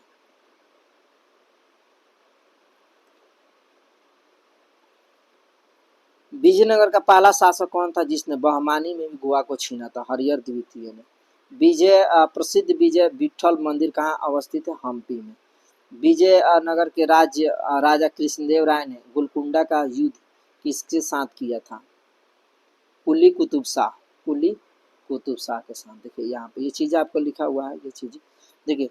संगम हरिहर प्रथम 1336 से 56 तक। इसके अंतिम शासक विरूपाक्ष द्वितीय, सालू नरसिंह, तालु है ना, इस प्रकार से रंग तृतीय। चलिए आगे पढ़ते हैं। विजयनगर साम्राज्य की वित्तीय व्यवस्था की मुख्य विशेषता क्या थी? भू राजस्व। भू राजस्व तो सभी लोग भू राजस्व ही कर रहे थे कि जमीनों से टैक्स लिया जाए। चलिए, कृष्ण राय की राज दरबार में 8 तेलुगु कवियों को कहा गया अष्टदिग्गज। सवाल पूछ सकता है ना, किसके राज दरबार में 8 तेलुगु रहा करते थे, कवि रहते थे? 8 तेलुगु कवि, तो बताइए किन के, क्या नाम है उनका? कृष्णदेव राय। ठीक है, अष्टदिग्गज जिसे बोलते हैं। तालीकोटा यानी राक्षी तगड़ी के युद्ध किन के वर्ष में कब हुआ था? तो ताली कोठा का युद्ध 1565 में हुई थी। ठीक है, चलिए आगे बढ़ते हैं। यहाँ सारी चीजें हैं, बरार है ना, फतौला, इवाद शाह, स्थापना 1484, राजवंशी माद शाही, राजधानी, विलय, ये सारी चीजें इसमें, गोलकुंडा, कुल्लू कुतुब शाह, मीर वलीद, यहाँ से देखिए है ना, ये सारी चीजें यहाँ लिखे थे। विजयनगर साम्राज्य 1336 से लेकर 1646 तक चला। मध्यकालीन भारत, दक्षिण भारत का एक प्रमुख साम्राज्य है। ठीक है, चलिए आगे पढ़ते हैं। विजयनगर साम्राज्य का राजवंश तो कौन कौन क्या थे? निकोलो कांटी की बात करें, यात्री आए थे देश इटली से हमारे भारत में, शासक देवराज द्वितीय, विवरण विजयनगर से वर्णन किया था इस। अब्दुल रज्जाक फारस है ना, देश फ्रांसिस होगा, फारस लिखा गया फ्रांसिस। देवराज द्वितीय, विजयनगर सचिवालय का वर्णन। पायस पुर्तगाली थे, कृष्ण देवराय के शासनकाल में आए थे। विजयनगर के शिल्प व्यापार के बारे में आए थे कि भाई व्यापार कैसे करें। बारबोसा पुर्तगाली जो था, कृष्ण देवराय के शासनकाल में सती प्रथा का वर्णन किया था। किसका? सती। सवाल पूछता है कि बारबोसा किसके शासन, कृष्ण देवराय के, क्या किया था? सती प्रथा का वर्णन किया था। ठीक है, आगे बात करते हैं। सीजर फेडरिक पुर्तगाली था, सादा शिवराय के शासनकाल में विजयनगर का भी वर्णन किया था।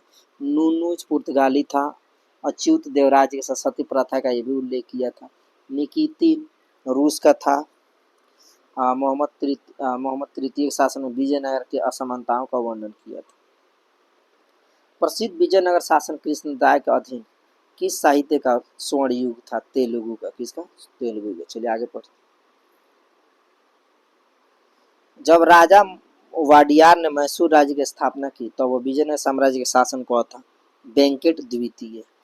अपनी मधुरा विजय कृति में अपनी पति के विजय अभियान को वर्णन किसकी कवित्री कौन थी? गंगा देवी। चलो, होयसलों की प्राचीन राजधानी द्वार समुद्र का वर्णन नाम क्या था? हैली है ना, हेलब्रीड। क्या नाम था? हेलब्रीड। आगे बात करते हैं। विजयनगर की प्राचीन राजधानी के स्रोत किन खंडहरों से मिलते हैं? तो हम्पी के खंडहर से। किससे? हम्पी के खंडहर से।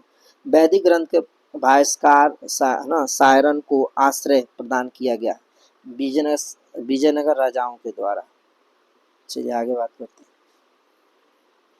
चलिए, इस प्रकार से आपका होता है पेज नंबर 7 समाप्त। ठीक है, दिल्ली सल्तनत में प्रशासन की बात हो रही है कि दिल्ली सल्तनत में कैसे प्रशासन की व्यवस्था थी। ठीक है, आवश्यकता। दीवान ए मुस्त राज विभाग की स्थापना किनके कार्यकाल में हुई थी? अलाउद्दीन खिलजी के। किनके? अलाउद्दीन खिलजी। सल्तनत काल के अधिकांश अमीर और सुल्तान किस वर्ग के थे? तुर्क वर्ग के थे। फिर चल आगे पढ़ते हैं। फिरोज शाह तुगलक ने इस्लाम में धर्मांतरित किस व्यक्ति को अपना वजीर नियुक्त किया था? तैलग ब्राह्मण खानेजा। अगला बी है ना, बिजारत का चर्म उत्सर्ग किस राजवंश के अंतर्गत हुआ? तुगलक वंश। किसके? तुगलक वंश। सल्तनत काल में भू राजस्व का सर्वोच्च ग्रामीण अधिकारी कौन होता था? चौधरी। क्या नाम था? चौधरी। चलिए, हक ए शर्त कर किस पर कर लगाया, किस पर लगाया जाता था? सिंचाई पर लगाया जाता। इस्लामी वरीयत के अनुसार करों का प्रकार क्या था? आओ देखते हैं करों का प्रकार की बात करते हैं। जजिया गैर मुस्लिमों से लिए जाने वाला कर। ठीक है। जकात मुस्लिम से उनके आय का 2.5% सर्वाधिक धार्मिक कर के रूप में लिया जाने वाला कर था। खुम्स लूट से धन प्राप्त, इसके लिए 1/3 हिस्से सुल्तान और 4/5 में सैनिकों बांट दिया जाता था। ठीक है, मतलब जितना लूटा हुआ रहता बांट दिया था। खराज भूरा जैसा गैर मुसलमानों से। चलिए आगे पढ़ते हैं। सिक्कों पर बगदाद के अंतिम खलीफा का नाम सर्वप्रथम किस शासक शासनकाल में अंकित हुआ? अलाउद्दीन है ना, महमूद शाह। इल्तुतमिश ने अपने शासनकाल में चांदी का टांका और तांबे का जीतल नामक 2 सिक्के चलाए। आगे चलो आगे पढ़। सल्तनत काल में है ना फवाजील का तात्पर्य क्या था? इबाक है ना, इबाक तो है ना इक्तादारों द्वारा मरकरी खजाने में जमा करने वाली अतिरिक्त राशि है ना। जबाकित का संबंध किससे है? राजकीय कानून से, राजकीय कानून से। दिल्ली सल्तनत में निरकुश राजतंत्र की रचना किस शासन में की थी? बलबन। दिल्ली सल्तनत प्रशासन में सबसे महत्वपूर्ण व्यक्ति वजीर होता था, जिसका अधीन एक महालेखा परीक्षक होता था। चलो आगे पढ़ते। दिल्ली सल्तनत के प्रमुख विभाग दीवान वित्त विभाग, दीवान रियासत नियंत्रण विभाग, ये पूरा विभाग देख लीजिए आप, है ना, पूरा विभाग लिखे। चलो आगे पढ़ते। दिल्ली सल्तनत के किस शासक ने इक्ता व्यवस्था प्रारंभ की थी? इल्तुतमिश ने। किसने? इल्तुतमिश ने। सल्तनत काल में केंद्रीय प्रशासन संपूर्ण शक्ति किसमें निहित होती थी? तो सुल्तान में। किसमें? देखो हम पूरा लेक्चर लेके आए हैं, एक भी छूटने वाला नहीं है, पूरा का पूरा लेक्चर पढ़ाने वाला। जो बच्चे नए जुड़े हैं ना वो हमारे वीडियो को ना यहाँ प्राचीन भारत का भी पूरा पढ़ा दिया, जाको आप पढ़ लो। ये पार्ट 2 लेक्चर है, इसके बाद तुरंत पार्ट 3 है, ये मध्यकालीन, इसके बाद तुरंत आधुनिक आने वाला है। ठीक है, तुरंत। चलो, सल्तनत काल में सुल्तान को सहायता प्रदान करने के लिए गठित मंत्री परिषद को किस नाम से जाना जाता है? मजलिस ए खलवत। चलो आगे पढ़ते।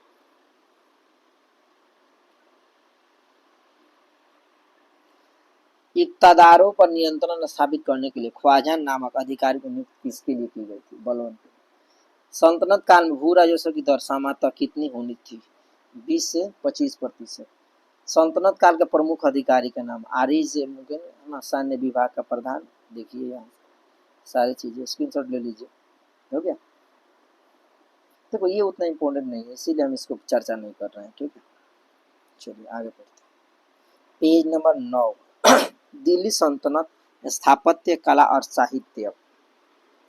चलो पेज नंबर 9 की बात करते हैं। चलिए, दिल्ली का वह सुल्तान जिसने अपनी आत्मकथा लिखी है? फिरोज शाह तुगलक। किसने आत्मकथा ना? फिरोज शाह तुगलक के द्वारा लिखा गया। अलाई दरवाजा का निर्माण किस शासक सुल्तान ने करा? अलादीन खिलजी ने कराया था। कुतुबुद्दीन ऐबक की 5वीं मंजिल का निर्माण किस शासक ने, किस सुल्तान ने कराया था? फिरोज शाह तुगलक ने। कुतुबुद्दीन मीनार की 5वीं मंजिल फिरोज शाह तुगलक द्वारा कराया गया। देखो नींव दिया था कुतुबुद्दीन ऐबक, निर्माण का या इल्तुतमिश, और 5वीं मंजिल का निर्माण किसने कराया? फिरोज शाह तुगलक। चलो आगे बढ़ते हैं।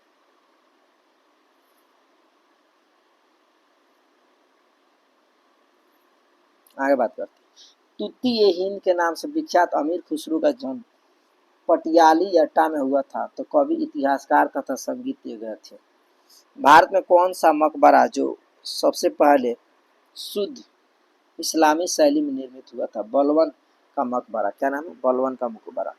किताब उल हिंद को लेखक का नाम क्या था? अल-बलूनी। क्या नाम? अल-बिरूनी नाम था उसका। अमीर खुसरो ने किस भाषा के विकास में अग्रणी भूमिका निभाई थी? खड़ी बोलने वाले। अमीर खुसरो ने किस भाषा को बोलने में सबसे ज्यादा भूमिका निभाई थी? खड़ी बोलने वाली भाषा में सबसे निभाई थी। ठीक है, चलिए आगे बात करते हैं। ठीक है,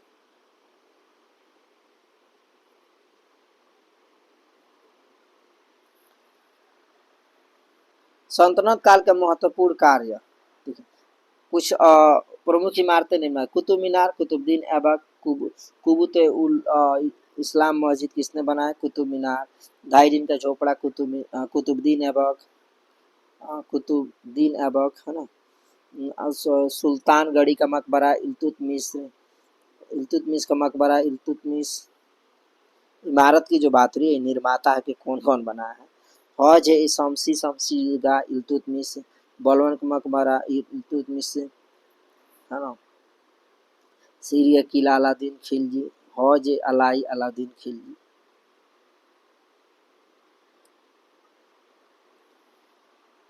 जमानत खाना मस्जिद अलाउद्दीन खिलजी, हजार सितून अलाउद्दीन खिलजी, अलाई दरवाजा अलाउद्दीन खिलजी, जामा मस्जिद मुबारक शाह खिलजी, तुगलकाबाद किला गयासुद्दीन तुगलक मकबरा मोहम्मद बिन तुगलक। चलिए आगे पढ़ते हैं। लाहौर पाकिस्तान के भारत में फारसी भाषा के प्रयोग प्रसार के केंद्र के रूप में जाना जाता है। चलिए आगे पढ़ते हैं। लेखक के ग्रंथ कौन क्या लिखा है, ये इंपॉर्टेंट है ना। ग्रंथ का नाम संगीत राज किसके द्वारा लिखा गया, राणा कुंभा। रागमाला किसके, पुंडोरिक विठल। ताजुल मासिर किसके द्वारा, हसन निजामी। तारिक ए दिल्ली खुसरो। तारिक ए मोहम्मद मोहम्मदी मोहम्मद बिन खान। तारिक ए हिंद अलबरूनी। तारिक ए मुबारक शाही याहिया बिन सनहिंदे। ठीक है। फातह ए जोहनदारी जियाउद्दीन बरनी। खजाइल उल फुतूह अमीर खुसरो। तारिक ए फिरोज शाही शम्स सिराज अफीक। तुगलकनामा अमीर खुसरो।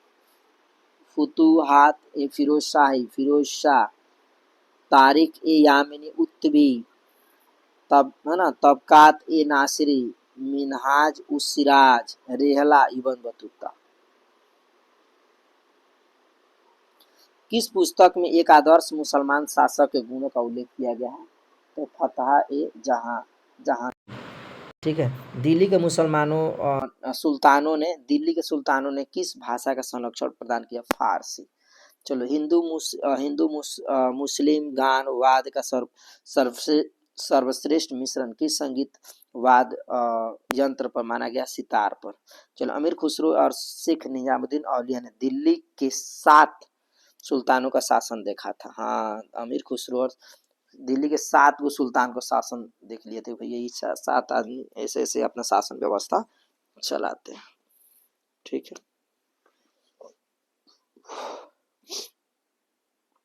चलिए आगे बढ़ते हैं।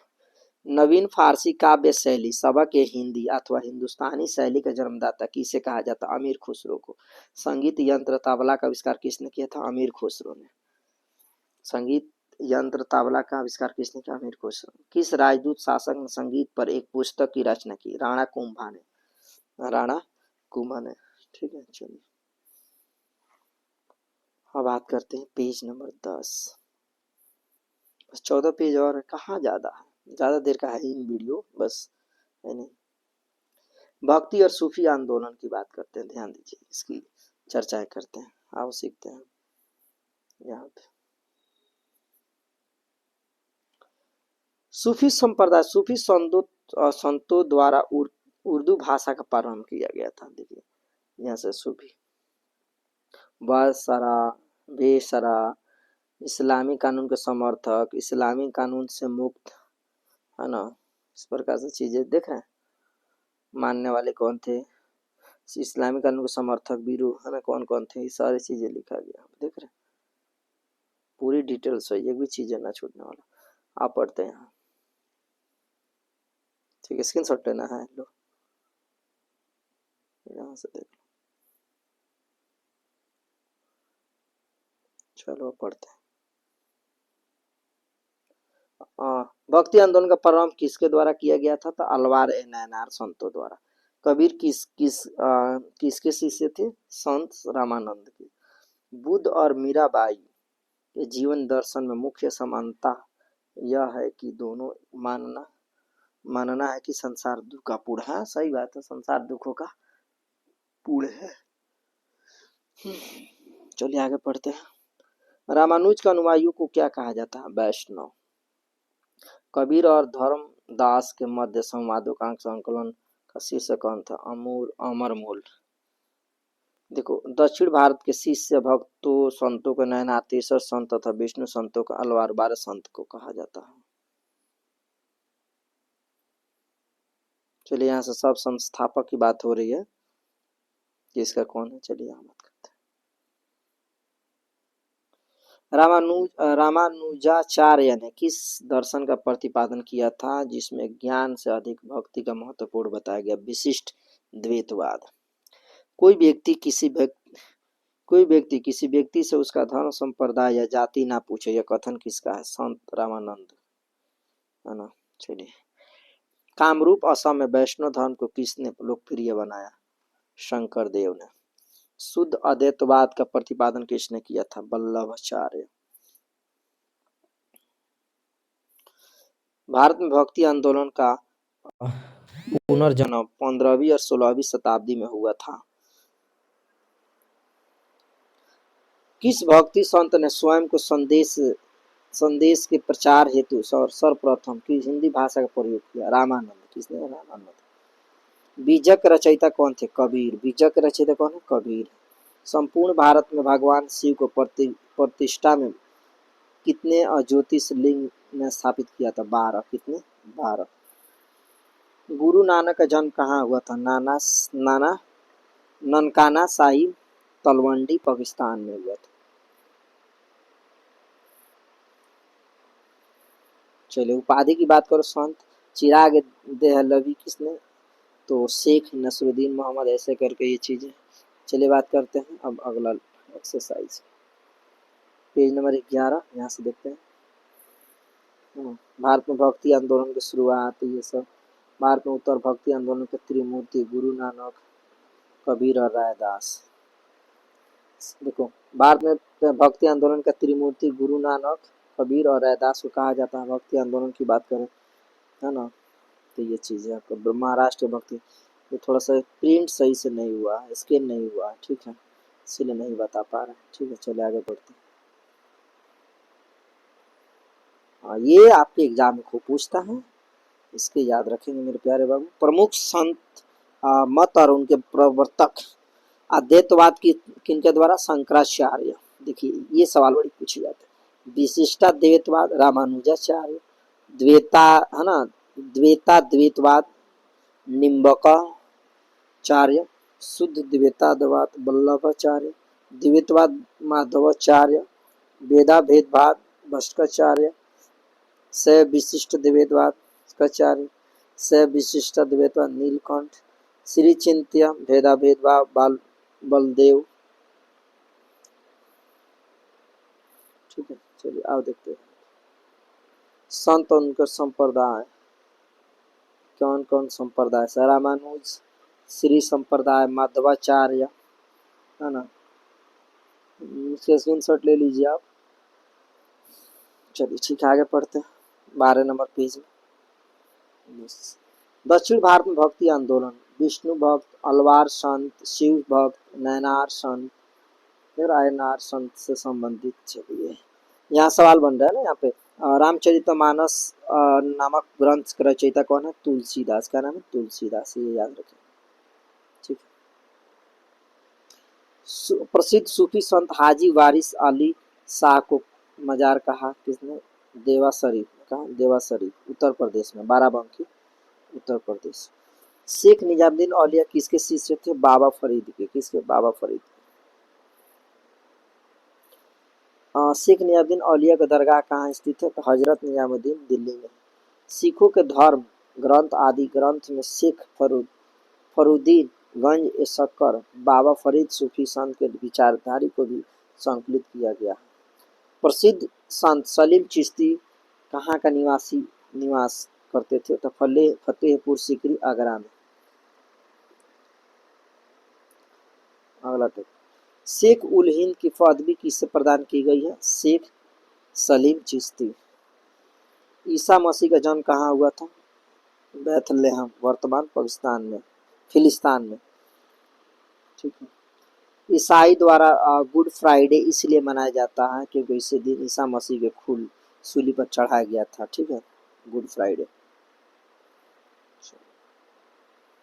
सूफी सिलसिले में कौन सा सिलसिला संगीत के विरुद्ध था? नक्शबंदी। किस सूफी संत ने किसने कृष्ण को औलिया के रूप में माना था? शाह मोहम्मद गौस। बहराम शाह के रचयिता कौन थे? मलिक मोहम्मद जायसी। मलिक मोहम्मद जायसी। दारा सिकोह द्वारा लिखित सिर ए अकबर शीर्षक के अंतर्गत उपनिषद के फारसी का अनुवाद किया गया था। कृष्ण जीवन परक प्रेम वाटिका काव्य की रचना किसके द्वारा की गई थी? रस खान के द्वारा। निजामुद्दीन औलिया को भेंट करने के लिए किस सुल्तान ने इनकार कर दिया था? अलाउद्दीन खिलजी। उसने बोला भैया हम उनसे कोई भेंट उठ ना करेंगे, कोई मुलाकात ना करेंगे। ठीक है, चलिए आगे बात करते हैं। आदि शंकराचार्य स्थापित को जो है ना, श्री गेंदी पीठ शिव मैसूर, देख लीजिए यहाँ लिखा हुआ सब। चलिए यहाँ की बात करते हैं।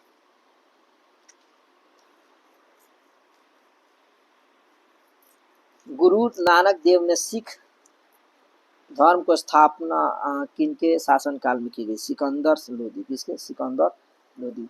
चैतन्य महाप्रभु किनके संप्रदाय से संबंधित है? वैष्णव संप्रदाय। तुलसीदास किसके शासनकाल के समकालीन था? अकबर तथा जहांगीर के। अकबर तथा जहांगीर के। सूफी संत के विचारों को सिखों के धर्म ग्रंथ आदि ग्रंथ में संकलित किया गया। फरुद्दीन गंज एसाकर।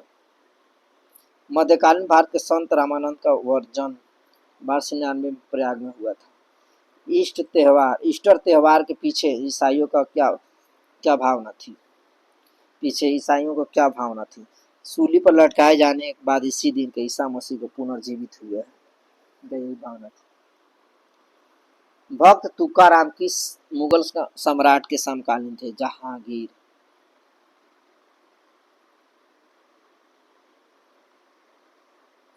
भारत में चिश्ती सूफी संत के किसने स्थापित किया? ख्वाजा मोइनुद्दीन चिश्ती ने।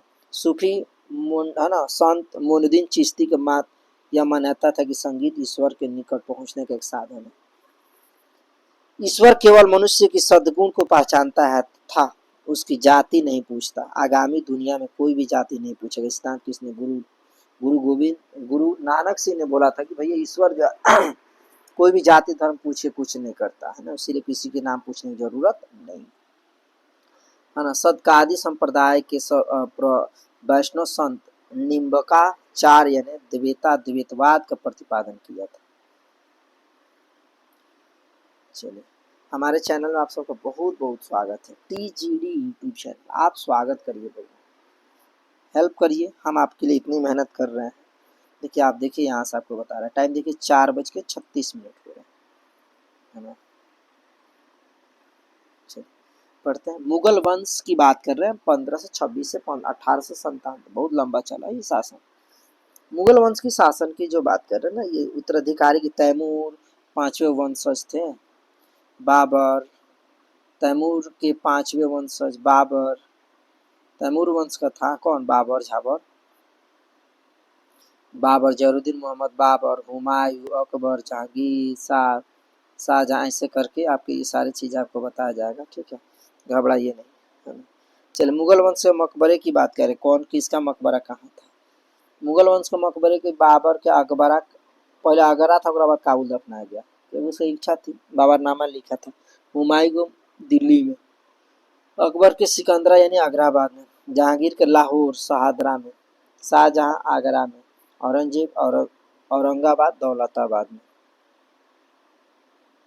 चलिए, तैमूर वंश के संबंध में होने वाले कारण मुगलों के तिमोरियन को भी कहा जाता है, तिमोरियन भी कहा जाता है। देखिए ये चीज, देखिए यहाँ से सारे वंश का नाम दिया गया, किसका क्या नाम था, देखिए पढ़िए पूरा, देख रहे हैं। पहले बाबर, हुमायूं, अकबर, सब एक दूसरे के, बाबर का लड़का हुमायूं, अकबर का लड़का हुमायूं का लड़का अकबर, जहांगीर, ऐसे करके चलते आ रहा है। जहांगीर के 2 लड़के खुसरो, शाहजहां, है ना। शाहजहां, खुसरो की बात करें, बाबर वक्त बली का मकबरा। शाहजहां की बात करें तो इसका शाहजहां का लड़का औरंगजेब, शाह शुजा, मुराद खां, दारा सिको, औरंगजेब का लड़का, इससे पूरा लाइन सीरीज बना हुआ, देख रहे हैं।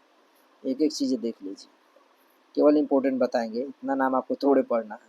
अंतिम की बात करें तो बहादुर शाह जफर, रंगून में निधन हो गया था। कभी कभी पूछता है मुगल वंश का अंतिम राजा, तो बताइएगा बाबू, बहादुर शाह जफर, द्वितीय होता है इसके पीछे, द्वितीय, बहादुर शाह जफर द्वितीय, ठीक है। 1897 अंग्रेज पकड़ के इसको ले जाएंगे, इस चीज की मौत हो जाएगी। चल, मध्यकालीन भारत के मुगल वंश का मूलतः कहाँ के थे? मध्यकालीन भारत के मुगल शासक मूलतः कहाँ कौन थे? तो चगताई तुर्क। कौन थे? चगताई तुर्क, है ना। बाबर मूलतः कहाँ के निवासी था? फरागना, वर्तमान है ना उज्बेकिस्तान के। कहाँ? फरागना उज्बेकिस्तान के। भारत में मुगल शासक स्थापित करने के पश्चात जरूद्दीन मोहम्मद का नाम क्या था? है ना, उसका क्या नाम था? बाबर। स्थापना किया तो बाबर, उसके पहले वो है ना जहरुद्दीन नाम था उसका, ठीक है। खानवा युद्ध से दिल्ली आगरा क्षेत्र में बाबर की स्थिति को सुदृढ़ के पश्चात उसने मेदिनी राय का आक्रमण किया था। बाबर अपने पिता के पक्ष में तैमूर वंश का को ना माता पिता चंगेज खान मुगल शासक वंश का था। चलो बाबर और हुमायूं दो लोगों को एक साथ पढ़ेंगे। बाबर बाबर बाबर देखो 14वां पेज है, 10 और पेज काहे भाग रहे, पूरा पढ़ के जाओ ना, है ना। भारत में मुगल साम्राज्य की स्थापना किन के द्वारा की गई थी? बाबर के द्वारा। मध्यकालीन भारत में मुगल शासक वस्तुतः कौन थे? है ना, जगताई तुर्क। बाबर को भारत पर आक्रमण करने के लिए किसने आमंत्रित किया था? आलम खां और राणा सांगा। ये आलम खां यही दो लोगों ने बोला है, लेकिन यही दोनों भागे, इसीलिए तो आगे चल के बाबर मारेगा राणा सांगा, है ना, खानवा के युद्ध बोलेगा उसको।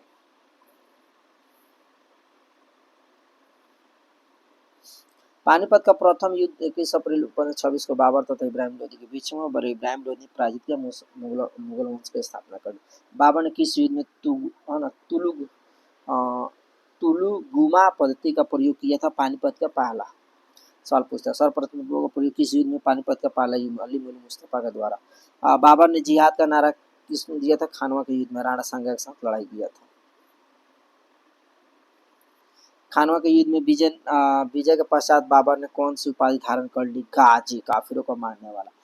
बाबर ने तुर्की भाषा में तुजुक ए बाबरी बाबरनामा आत्मकथा लिखी।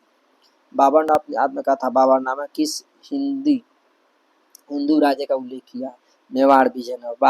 बाबरी मस्जिद का निर्माण किसने कराया था? मीर बाकी। चलिए, बाबर द्वारा लड़े गए, है ना जी। पानीपत का पहला 26 में इब्राहिम लोदी खान हरा दिया। बाबर खानवा का युद्ध 1527 में राणा सांगा को हरा दिया। चंदेरी मेदिनी राय के साथ घाघरा का युद्ध महमूद लोदी 1529 में। सभी युद्धों में बाबर की विजयी हुई, सब जगह जीत गया। 1530 में इसकी मौत भी हो गई थी, है ना। लेन पुल में हुमायूं पर टिप्पणी करते हुए कहा, हुमायूं जीवन भर लड़खड़ाता रहे और लड़खड़ाते हुए अपनी जान दे दी। बात सही है, क्योंकि 1539 में गया, फिर भी शेरशाह सूरी ने उसको हराया। 40 में गया, फिर भी हराया। 41 में शादी किया, 42 में उसका लड़का हुआ। 1555 में आया, खुश हुआ, सीढ़ी से गिर गया, उसकी मृत्यु हो गई। किसका? हुमायूं की बात कर रहा है।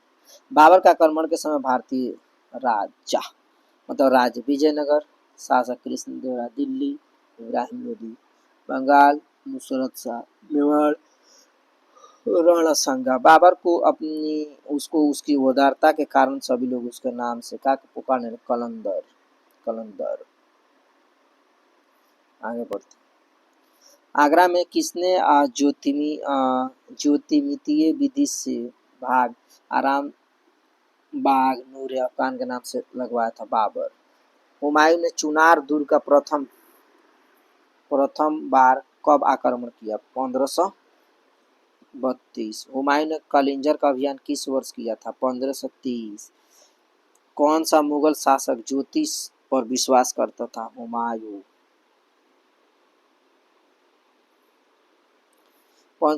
26 जून 1339 चौसा के युद्ध में हुमायूं को किसने हराया था? शेरशाह सूरी। चौसा के युद्ध के दौरान भी निजाम चिश्ती हुमायूं की जान बचाई थी।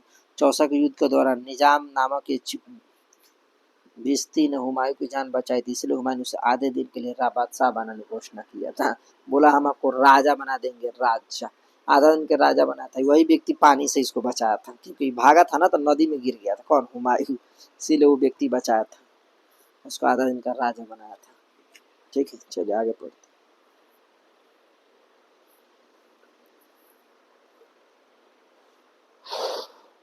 किस युद्ध में पराजित होने का हुमायूं ने दिल्ली गद्दी को छोड़कर भागना पड़ा? बिलग्राम के युद्ध यानी कनौज 1540 में शेरशाह सूरी के बीच। किस युद्ध में विजय के पश्चात हुमायूं दिल्ली का पुनः शासन बना? सरहिंद युद्ध 1555 में। 1556 में हुमायूं की मृत्यु किस कारण से हुई? पुस्तकालय दिन पनाह सीढ़ियों से गिरने के कारण इसकी मृत्यु हुई, सीढ़ी से गिर कर मर गए। स्वर्ण सिक्का जारी करने वाला पहला प्रथम मुगल बादशाह कौन था? हुमायूं। सोने का सिक्का जारी किया था। हुमायूं के मकबरे का निर्माण उसकी है ना पत्नी हाजी बेगम द्वारा दिल्ली में करवाया गया श्वेत संगमरमर से निर्मित यह भारत का प्रथम दोहरे गुंबद वाला मकबरा है। चलिए शेरशाह सूरी की बात करें, सूर्यवंश पेज नंबर 15। ठीक है, सूर्यवंश की बात हो रही है, पढ़ते हैं भागिए मत, हाँ पूरा क्लास करके जाइए। शेरशाह सूरी सूर्यवंश, शेरशाह सूरी का साम्राज्य 1540 से 1545 तक चला। शेरशाह सूरी मार्ग साम्राज्य तिब्बत। आइए, शेरशाह का मकबरा कहाँ पर स्थित है? सासाराम बिहार। कृषकों को सहायता के लिए पट्टा एक कबूलियत की व्यवस्था किस मध्यकालीन भारत शासन? Sher Shah Suri. Grand trunk road GT road का निर्माण किसने कराया था? शेरशाह सूरी। किसने कराया? शेरशाह सूरी। शेरशाह सूरी को मृत्यु कहाँ हुई थी? कालिंजर अभियान 1545 में। शेरशाह सूरी के शासनकाल में भूमि को मापने के लिए किस पद्धति का प्रयोग किया था? गज ए सिकंदरी। दिल्ली में स्थित पुराने किले के भवनों का निर्माण किसने कराया था? शेरशाह सूरी। मैं मुट्ठी भर बाजरे के लिए हिंदुस्तान का पूरी साम्राज्य खो चुका था वह कथन किस मध्यकालीन भारत? शेरशाह सूरी ने। किस अभियान के दौरान शेरशाह सूरी की मृत्यु हुई? कालिंजर अभियान 1545।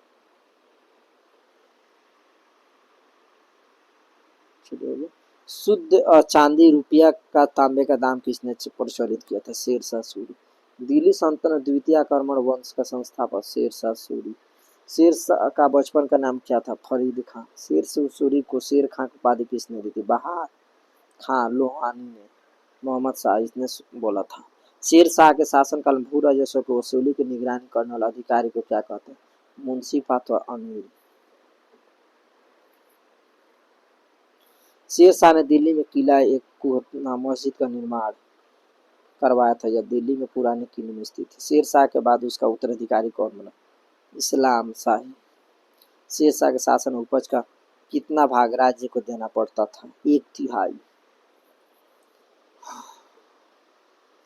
कन्नौज के युद्ध में हुमायूं को पराजित कर दिल्ली का शासन कौन था? शेरशाह सूरी ने ही हुमायूं को भगाया था। चलिए आगे बढ़ते। शेरशाह सूरी ने अनेक विद्वानों को संरक्षण प्रदान किया जिसमें मलिक मोहम्मद जायसी भी प्रमुख थे।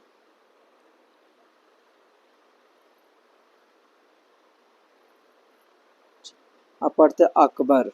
देखो मुगल वंश से लेकर सारी कहानी हम 16 नंबर पेज पढ़ रहा है, इतना सुन लीजिए। मिनट देखिए, 1 घंटा 22 मिनट में ना आपको हमने 15 पेज पढ़ाया। अब समझ लीजिए पूरी लेक्चर कंप्लीट हो जाएगी। आपको नींद आ रही है या थक जा रहे हैं तो आराम से शांति से बैठ जाए, कुछ देर वीडियो पॉज कर ले, पढ़ ले, बढ़िया से नोट्स बना लीजिए। पूरे यूट्यूब पे ऐसा लेक्चर ना मिलेगा, पूरी लेक्चर बता रहे हैं, इतना जान लीजिए। सोचिए कितनी मेहनत कर रहे हैं आपके लिए, और आप हो तो मेहनतें नहीं करते। अकबर की बात 1556 से 1605।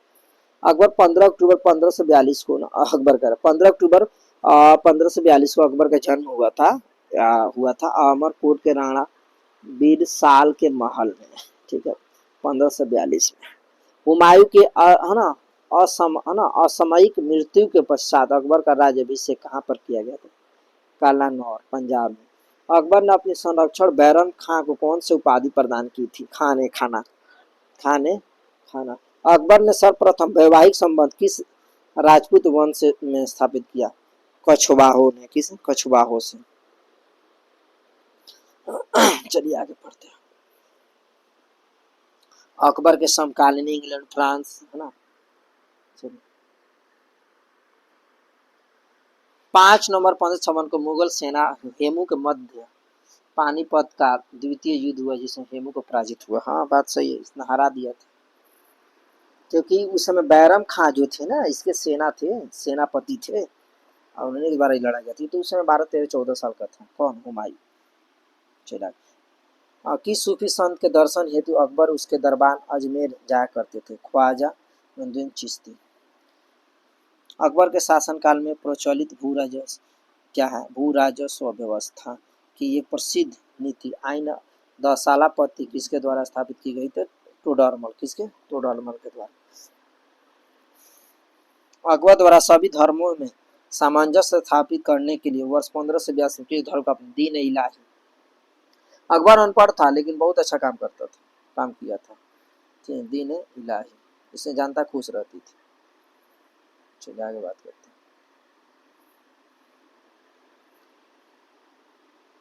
क्योंकि जनता को बहुत मदद किया करता। दीन इलाही धर्म को स्वीकार एकमात्र करने वाला कौन? हिंदू व्यक्ति था, बीरबल। महाभारत का फारसी अनुवाद रजनामा के किस के नाम से फैजी के नेतृत्व में किया गया था? बदाऊं में भी शामिल किया गया था। वर्ष 1578 को अकबर द्वारा इबादत खाने की स्थापना किस स्थान पर की गई थी? फतेहपुर सीकरी।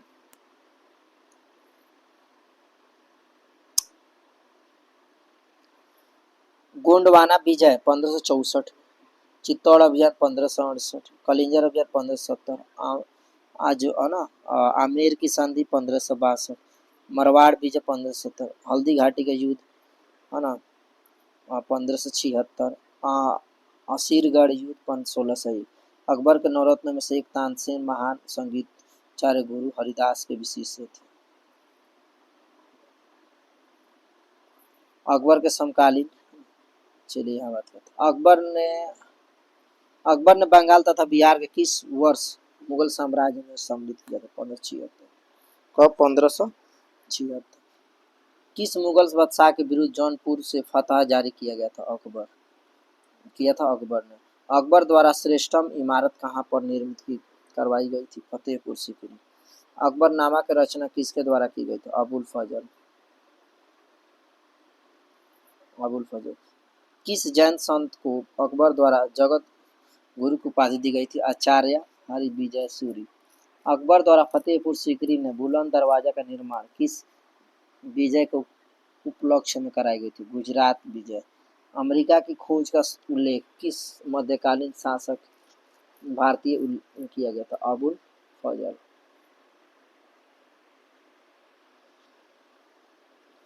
दास प्रथा का अंत 1562।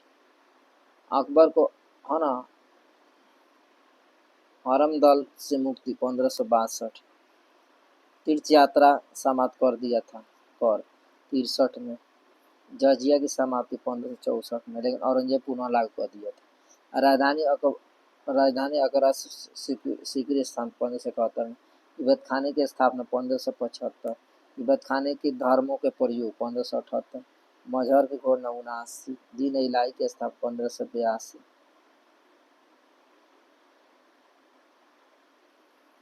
इलाही सनवत की शुरुआत 1583। राजधानी लाहौर हस्तांतरित 1583। चला अनपढ़ था फिर भी देखिए नवरत्न इसके शासनकाल में रहा करते थे। ठीक है, चलिए आगे बात करते हैं। प्रसिद्ध चित्रकार दशवंत किस मुगल सम्राट दरबार से संबंधित? अकबर के। जब्ता प्रणाली किस मुगल शासक के द्वारा प्रारंभ की गई? अकबर द्वारा। 1576 में मेवाड़ के शासक महाराणा प्रताप तथा अकबर के सेनापति मान सिंह के मध्य हल्दी घाटी युद्ध हुआ, किसमें महाराणा प्रताप विजयी हुआ?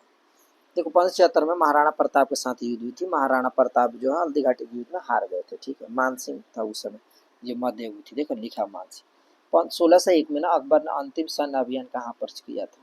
असीरगढ़ किला खानदेव।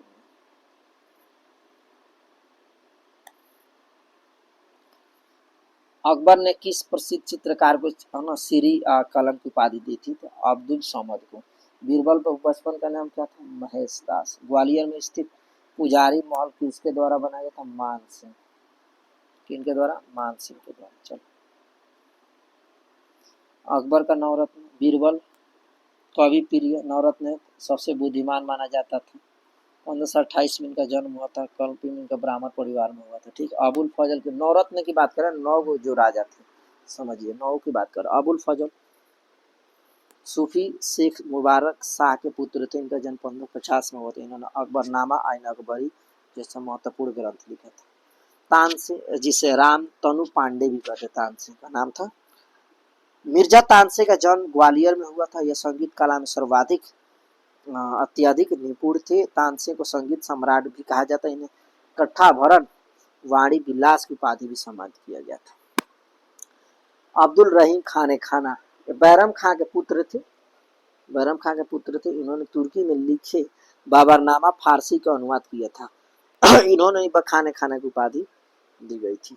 मान सिंह की बात करें तो मान सिंह समझ लीजिए ये अजमेर के राजा भरमाल पौत्र तथा भगवान दास के पुत्र थे। इन्होंने अकबर के साम्राज्य विस्तार से में महत्वपूर्ण भूमिका निभाई। इनकी मृत्यु 1611 में हुई। राजा टोडरमल की बात करें समझिए, राजा टोडरमल इनका जन्म अवध के जिला सीतापुर रह के लहरपुर तहसील में हुआ था। इनके प्रसिद्ध का मुख्य कारण इनके द्वारा किए गए भूमि सुधार दीवान थे। है ना, अशरफ के पद पर रहकर इन्होंने भूमि सुधार की सफल योजना चलाई। फैजी की बात करिए, यह अबुल फजल के बड़े भाई थे। इन्होंने महाभारत व है ना श्रीमद् भगवत गीता का फारसी अनुवाद किया था।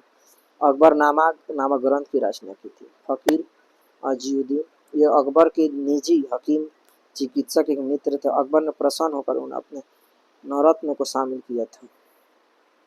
मुल्ला दो प्याजा अपनी बुद्धिमानी और वाक पटुता के कारण नवरत्न को शामिल किया गया था। इनके खो जाने से दो प्याजा व्यंजक खरीदा पसंद होने कारण इनका नाम अकबर दो प्याजा के नाम से रखा गया।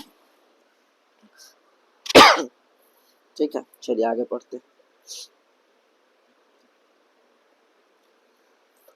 अकबर ने भरमाल की पुत्री हरखा बाई अथवा जोधा बाई से विवाह किया और उसने जहांगीर एंड सलीम का जन्म हुआ था। ठीक है, चलिए आगे पढ़ते हैं। Page number 18। जहांगीर 1605 से 1627 और शाहजहां 1627 से 1628 की बात करें। जहांगीर और शाहजहां दोनों की बात कर रहे हैं, समझिएगा। ठीक है, देखिए 18वां पेज है, इसके बाद 6 पेज और बचा आपका। ठीक है, पढ़ लीजिए बाबू, किसी तरह से भागिए मत। ठीक है, 1605 में जहांगीर का राज्याभिषेक कहाँ किया गया था? आगरा में। जहांगीर की पत्नी नूरजहां का बचपन का नाम क्या? मेहरुनिसा। जहांगीर के विवाह से पश्चात नूरजहां ने गुड़ का निर्माण किया। इस गुट के प्रमुख सदस्य थे शाहजादा खुर्रम, बाद में शाहजहां, असमत बेगम नूरजहां की माँ, है ना,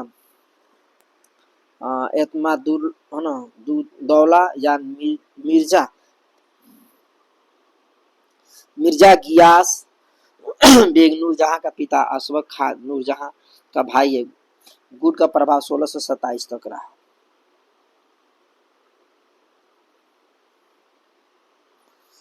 मुगल चित्रकला किस शासन के काल में अपने पराकाष्ठा पर पहुंची? जहांगीर के।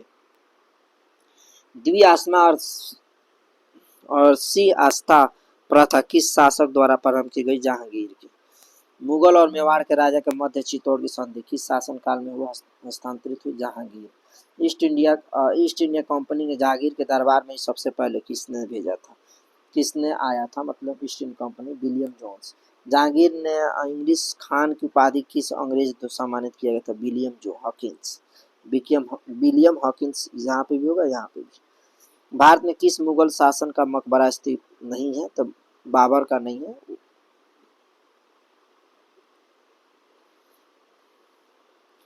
जहांगीर के दरबार में पक्षियों का सबसे बड़ा चित्रकार कौन है? पक्षियों का चित्रकार कौन था? तो उस्ताद मंसूर। मुगल बादशाह में किसने अपनी आत्मकथा फारसी में लिखी है? जहांगीर।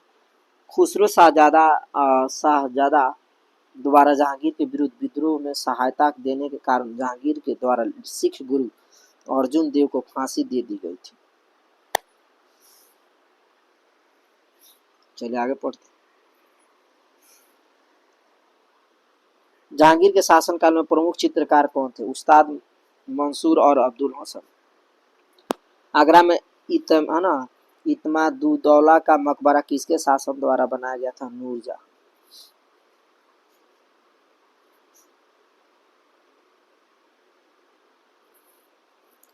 मरियम उज जमानी का मकबरा किसके द्वारा बनाया गया था? जहांगीर। जहांगीर का आत्मकथा तुझी के जहांगीर के नाम से प्रसिद्ध है, जिसने पूर्ण करने में श्रेय मौतगढ़ खां को दिया जाता है।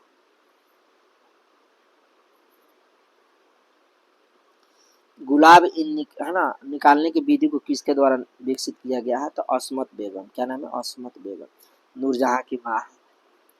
किस मुगल सम्राट ने अपनी राजधानी आगरा से दिल्ली स्थापित किया था? शाहजहां। बलबन द्वारा प्रारंभ किए जाने वाला दरबारी रियाज मुशीदा पैबोस को मुगल बादशाह ने समाप्त कर दिया। शाहजहां ने को बोला कि खत्म। शाहजहां की पत्नी है ना अर्जुमंद बानो बेगम किस किस प्रचलित नाम से जाना जाता है? मुमताज महल से। किससे? मुमताज महल। चलिए आगे। मुमताज महल की मृत्यु के पश्चात शाहजहां ने स्मृति में आगरा के ताजमहल का निर्माण करा दिया था। ठीक है। और ताजमहल का वास्तुकार उस्ताद अहमद लाहौरी थे।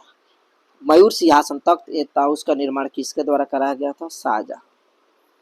शाहजहां के काल को किस इतिहासकार ने मुगल शासक का स्वर्ण युग कहा है?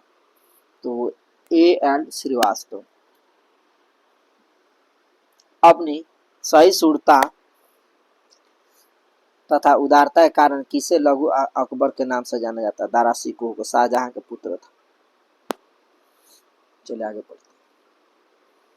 उपनिषद उपनिषद का फारसी अनुवाद शाहजहां के शासन काल में शाहजहां शहजादे दारा शिकोह के सिर ए अकबर शीर्ष के नाम से भी किया गया था। स्थापत्य कला का स्वर्ण काल किस मुगल शासक के शासन काल में माना गया था? शाहजहां। हिंदू या ईरानी वास्तुकला का सर्वप्रथम सम्मेलन में किस इमारत देखने को मिलता है? ताजमहल। ईरान के शाह तथा मुगल शासकों का मध्य विवाद का मुख्य कारण का क्षेत्र क्या था? गंधार। शाहजहां को कोहिनूर हीरा किसके द्वारा उपहार में दिया गया है? मीर जुमला। दिल्ली में स्थित लाल किला का निर्माण किनके द्वारा कराया गया था? शाहजहां। शाहजहां द्वारा शाह बुलंद इकबाल की उपाधि किसने प्रदान की? दारा शिकोह। चलिए पेज नंबर 18 19 अरे 21 हो गया और पीछे हो गया होगा स्केल 20 19 देखिए यहाँ 19 है।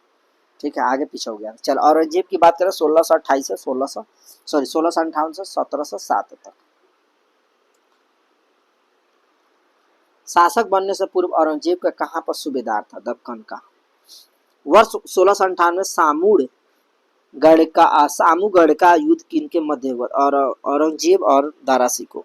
मुगल सेना में सर्वाधिक हिंदू सेनापति किस बादशाह के शासनकाल के अंतर्गत में? तो औरंगजेब। क्या? औरंगजेब। 1707 में ना औरंगजेब की मृत्यु होने के पश्चात कौन सा सम्राट बना? बहादुर शाह प्रथम। ईस्ट इंडिया कंपनी के किस अंग्रेज गवर्नर को औरंगजेब द्वारा भारत को निष्कासित किया गया था? Sir John child. बीबी के मकबरे का निर्माण किसने करा था? औरंगजेब ने। किस मुगल शहजादे ने श्रीनगर गढ़वाल सान राज्य में आश्रय लिया था? सुलेमान शिकोह। किस मुगल बादशाह को जिंदा पीर कहा जाता? औरंगजेब को। औरंगजेब की बीजापुर की विजय किस वर्ष की गई थी? 1686 में। चलिए आगे पढ़ते। 1665 में शिवाजी में मुगल वत्स सेनापति के साथ पुरंदर की उपाधि किसने हस्ताक्षर की? जयसिंह। मुगल कालीन व भू राजस्व प्रणाली खेत बटाई को खेत में ही अनाज का बंटवारा होता है। हाँ आज भी होता है ये है ना। लंग कटाई अनाज को है ना खलिहान से लाकर बिना भूसा निकाले बटाई कर देना। खेत से लाइए और बांट दीजिए। रास बटाई अनाज से भूसा निकालने कर बटाई की जाती है। चलिए याजी। मुगल कालीन सूबों की संख्या शासन की बात करें ना तो अकबर 12 में इसमें थे। ये चीज़ आपको यहाँ लिखा है उतना इम्पोर्टेंट नहीं। चलिए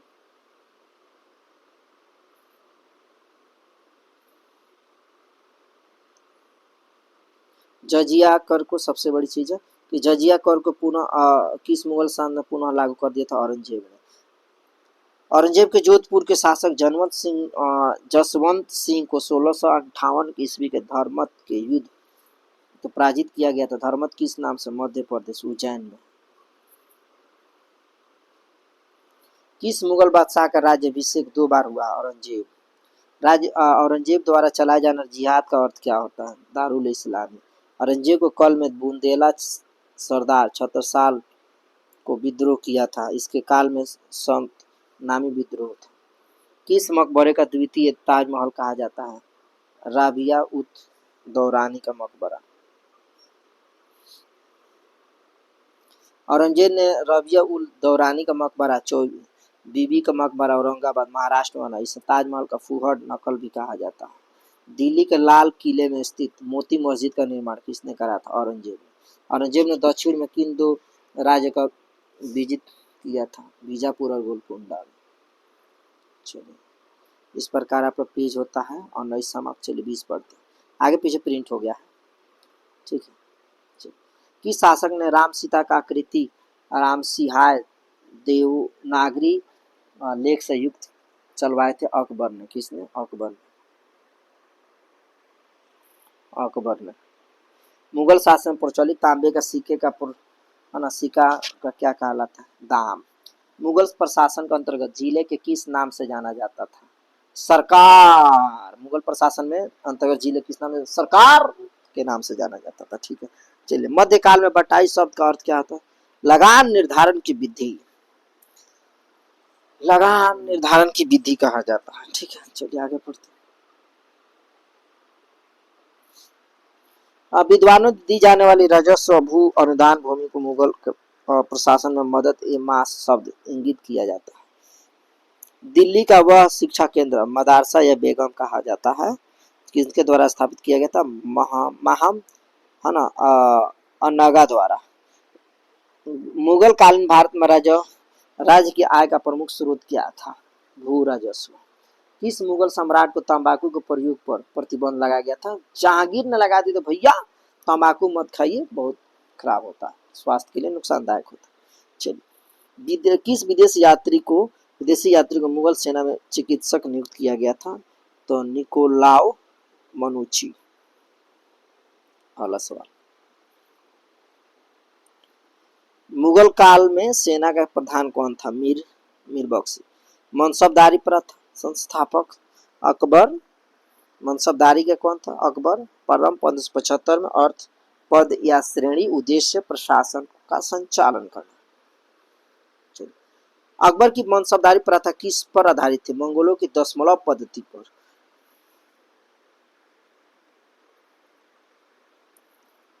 मुगल काल में ना राज्य अधिकारियों को वेतन के रूप में भू राजस्व आवंटित किया जाता था। उसे क्या कहा गया? किसने लागू किया था? जागीर। क्या कहा जाता था? जागीर कहा जाता था। मनसबदारी के संदर्भ में अस्पा जिनके पास 2 घोड़े तथा सी अस्था जिनके पास 3 घोड़े आस्था को लागू करने का कौन शासक था? जहांगीर।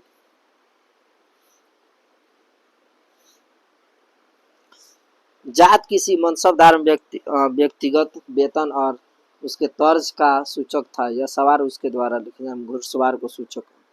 मुगल मिश्रित सैनिक टुकड़ियों में ईरानी तुरानी मुगल भारतीय अफगान मुसलमान का संख्या में रखने की व्यवस्था थी। चलिए आगे बात करते हैं। ये तो आपका पूरा मुगल कालीन में क्या क्या कहा जाता था। चलिए, तो ये हो गया आपका 20 नंबर पेज। अब पढ़ते हैं 21, ठीक है। यहीं पे 21 कहाँ गया जी? हाँ, यहीं पे। चलिए 21 पढ़ते हैं। अकबर सुहेली। देखिए पेज नंबर कितना पता है? 19 पढ़ रहा है, 24 पेज है ये, है ना। बहुत कम है, खत्म हो गया, आप समझ लीजिए, आसान है। 19 थोड़े पढ़ रहे हैं, 21 पढ़ रहे हैं ना, 21वां पेज पढ़ रहे हैं। इसका 3 गो और है ना। अनवर सुहेली नामक किस अनुवाद का अनवर सुहेली नामक ग्रंथ किस भारतीय ग्रंथ का अनुवाद? पंचतंत्र। मुगल काल में प्रचलित राज भाषा कौन थी? फारसी। औरंगजेब कौन सा वाद यंत्र बजाने में कुशल था? बीड़ा। बाबर की पुत्री गुलबदन बेगम ने हुमायूंनामा नामक पुस्तक की रचना मुगल काल में अनेक ऐतिहासिक बीड़ा लिखे। उत्तरी भारत को किसने आधुनिक संगीत का अग्रदूत कहा जाता है? मोहम्मद रिजा खां। उस दास्तान ए अमीर हमजा का चित्रकला किसके द्वारा किया गया? अब्दुल समद के द्वारा। ये सारी कहानी है। मुगल चित्रकला की सबसे महत्वपूर्ण कृति कौन थी? है ना, हमजा नामा। नस्तालिक क्या है? एक प्रकार की फारसी लिपि थी जो मध्यकालीन भारत में प्रयोग की जाती थी। मुगल शैली की चित्रकला प्रारंभ किस शासक काल में हुआ? समय हुआ था हुमायूं। मुगल काल में जिस मदरसे में मुस्लिम न्याय शास्त्र में पढ़ाई विशिष्टता प्राप्त की वहाँ क्या लखनऊ में।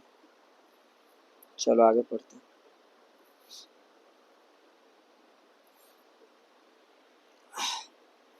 शाहजहां के शासनकाल में मस्जिद निर्माण की कला अपनी प्रकाष्ठा पर पहुंच गई। इसके दो उत्कृष्ट उदाहरणों में से पहली आगरा किलों की मोती मस्जिद ताजमहल संगमरमर की बनी हुई है, दूसरी लाल की बलुआ पत्थर की बनी हुई है जामा मस्जिद है। इसके विशालकाय दरवाजा, ऊंची पतली मीनारें और उनके गुंबद मस्जिद की विशेषताएं हैं।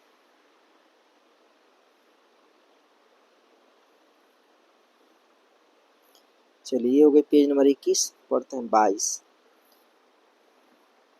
अब देख लो यहीं पे 1 घंटा 45 मिनट पूरी मध्यकालीन खत्म हो रहा है।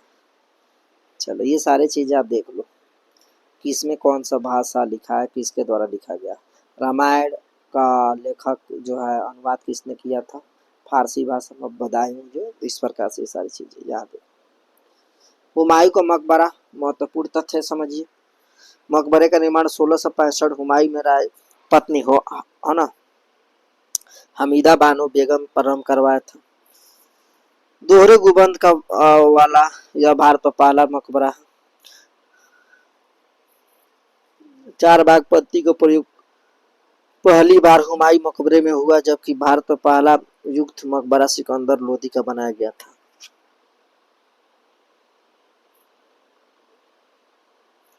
इस मकबरे का ताजमहल का पूर्वगामी माना जाता है। हुमायूं को मकबरे में दफनाए गए मुगल पुराने के लोगों में हाजी बेगम, हमीदा बानो बेगम, हुमायूं की छोटी बेगम द्वारा सिको, जहादर शाह, फरुखसियर, रफीउल्लाह जात, आलमगीर द्वितीय, दिल्ली के अंतिम। चलिए जहांगीर के शासनकाल में प्रसिद्ध चित्रकार मंसूर को किस उपाधि से सम्मानित किया था, नादिर उल उस्र। प्रसिद्ध संगीत तानसेन का मकबरा कहाँ है, ग्वालियर में। कहाँ है, ग्वालियर। रामचंद्रिका रसिक प्रिया की रचना किसने की, केशव दास ने।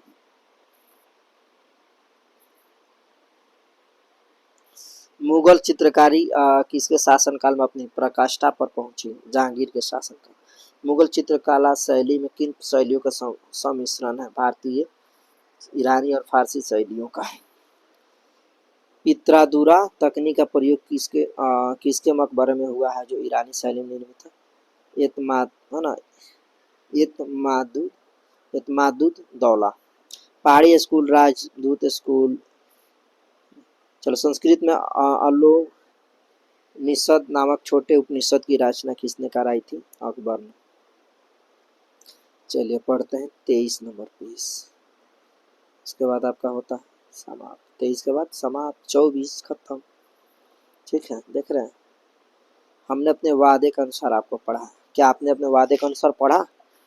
क्या आपने वादे के अनुसार आपने शेयर किया वीडियो को? नहीं किया, कर दीजिए मेरे प्यारे भाई। ठीक है, हम आप लोग के लिए इतनी मेहनत कर रहे हैं, एकदम सीरीज वाइज लेकर टॉपिक आ रहा है। उसके बाद तुरंत हम मध्य का आधुनिक एथी लेकर आएंगे, आपका आधुनिक भारत, मॉडर्न हिस्ट्री। ठीक है, ये मध्यकालीन प्राचीन हम पढ़ा देंगे। ठीक है, मराठा राजवंश की बात कर रहे हैं तो देखिए सज्जन सिंह 5वीं पीढ़ी, उग्रसेन द्वितीय पुत्र, इस प्रकार से इसका नाम हम बता रहे हैं। देखते चलिए, देख रहे हैं जिज्जाबाई विवाह, साजी भोसले, देख रहे हैं स्वतंत्र। यहाँ से मोडी लिपि का प्रयोग किसके लेखक में किया गया था, मराठों के लेखक है ना। सरजामी प्रथा का संबंध किससे है, मराठा भू प्रथा से, भू राजस्व प्रथा से। मराठा साम्राज्य में शिवाजी को प्रशासन में मंत्रिपरिषद को अष्टप्रधान के भी नाम से घोषित किया गया था, जाना गया था।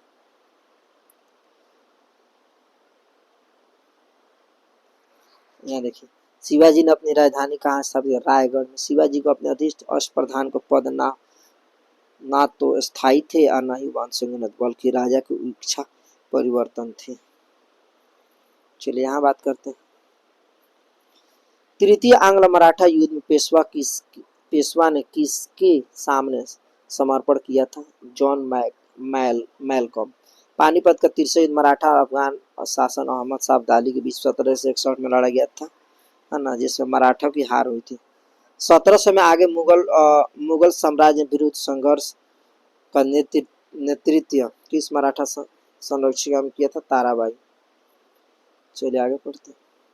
संभाजी के पश्चात मराठा शासन में किसने सरल और कारगर बनाया? बालाजी विश्वनाथ। औरंगजेब की मृत्यु के समय मराठा नेता किसके हाथों में? ताराबाई। बीजापुर के सुल्तान अफजल खां नामक सरदार को वर्ष 1659 में शिवाजी ने बंदी बनाने के लिए भेजा था, परंतु शिवाजी ने इसे शिविर जाकर उसकी हत्या कर दी। शिवाजी ने मुगलों को किस युद्ध में हराया था? सालहर सलेह। ये इसकी कहानी है। चल लास्ट चैप्टर, लास्ट एक्सरसाइज ये थी है पेज 24, देख रहे हैं। अभी देखिए 2 घंटा का भी वीडियो नहीं हुआ, देख रहे हैं, पूरा पढ़ा दी। विविध मयूर सिंहासन पर बैठने वाला अंतिम मुगल बादशाह कौन है? मोहम्मद शाह रंगीला। अंग्रेज को बंगाल में शुल्क मुक्त व्यापार की सुविधा किस सम्राट ने शुरू की थी? किसने? तो बॉक्स ना फर्रुखसियार ने किए थे भैया कि आप लोग को कोई टैक्स ना देना है, व्यापार कर। अब इतना ना व्यापार का फायदा उठा के हमारे देश को गुलाम कर दिया सब, है कि नहीं, है ना। कश्मीर के शासक जैन उल अबादीन के सर्वप्रथम जजिया कर समाप्त किया था। कश्मीर अकबर भी कहा जाता है। किस स्थान को भारत पर सिराज कहा जाता था? जौनपुर। चलो आगे पढ़ते। सिर अकबर महान रहस्य की रचना किसने की? दारा शिकोह। किसने किया था बाबू? दारा शिकोह। हैदराबाद के स्वतंत्र राज्य का स्थापना कौन था? संस्थापक स्वतंत्र राज्य का संस्थापक कौन था? चीन किलिच खां। नादिर शाह का आक्रमण के समय मुगल शासक कौन था? मोहम्मद शाह। मोहम्मद शाह के शासनकाल में हिजड़ों तथा महिलाओं एक वर्ग का राजकोष में सर्वाधिक प्रभुत्व था। बहमानी राज्य की स्थापना किसने की थी? हसन गंगू ने 1347 में। मुगल काल में किस बंदरगाह को बाब उल मक्का मक्का द्वार कहा जाता? सूरत बंदरगाह। हितोपदेश का फारसी अनुवाद किसने किया था? ताजुल माली ने। जयसिंह द्वितीय ने दिल्ली में खगोलीय बोधशाला का निर्माण करा, जिसे वर्तमान जंतर मंतर कहा जाता है। विश्व का सबसे बड़ा गुंबद कौन है? गोल गुंबद, बीजापुर। मुस्लिम शासकों में किसे उसकी प्रजा जगत गुरु कहकर पुकारती थी? इब्राहिम शाह द्वितीय को। ठीक है। अंतिम मुगल बादशाह बहादुर शाह जफर द्वितीय को पिता का नाम क्या था? अकबर शाह द्वितीय। ठीक है, यहाँ देखिए ये क्वेश्चन देखिए। वाजिर गाजीउद्दीन ने दिल्ली में मुगल बादशाह शाह आलम द्वितीय को प्रदेश नहीं भेजने को दिया था। चलिए यहाँ से लास्ट। मुगलों ने नौरोज का त्योहार किसे ग्रहण किया? पारसियों से। प्रत्येक वर्ष कृषि को जाने वाली उपजाऊ भूमि को क्या कहा जाता है? पोलज। उपाधि किसको क्या मिला? गुरु नानक, अंगद, अमरदास, रामदास, अर्जुन सिंह, हरगोविंद सिंह, हर राय, हरकिशन, तेग बहादुर, गुरु गोविंद सिंह। तो ये सब इस प्रकार से आपका ये क्या होता है? लेक्चर होता है समाप्त। ठीक है, हमने पूरी लेक्चर आपको पढ़ा है, 24 के 24 पेज पढ़ा है।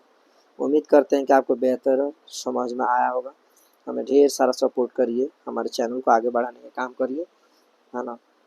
हम आपके लिए इससे भी अच्छे वीडियो लेके आते रहेंगे। हम तो आपको ये तो पार्ट 2 है ना, इसका पार्ट 3 भी। ये मध्यकालीन है, प्राचीन भारत नहीं देखें तो देख लीजिए। बिहार दुर्गा का भी बैच चालू हो रहा है हमारे यहाँ, आप वो भी जुड़ जाइए। ठीक है, तो फिर मिलते हैं नेक्स्ट वीडियो में। जय हिंद, जय भारत।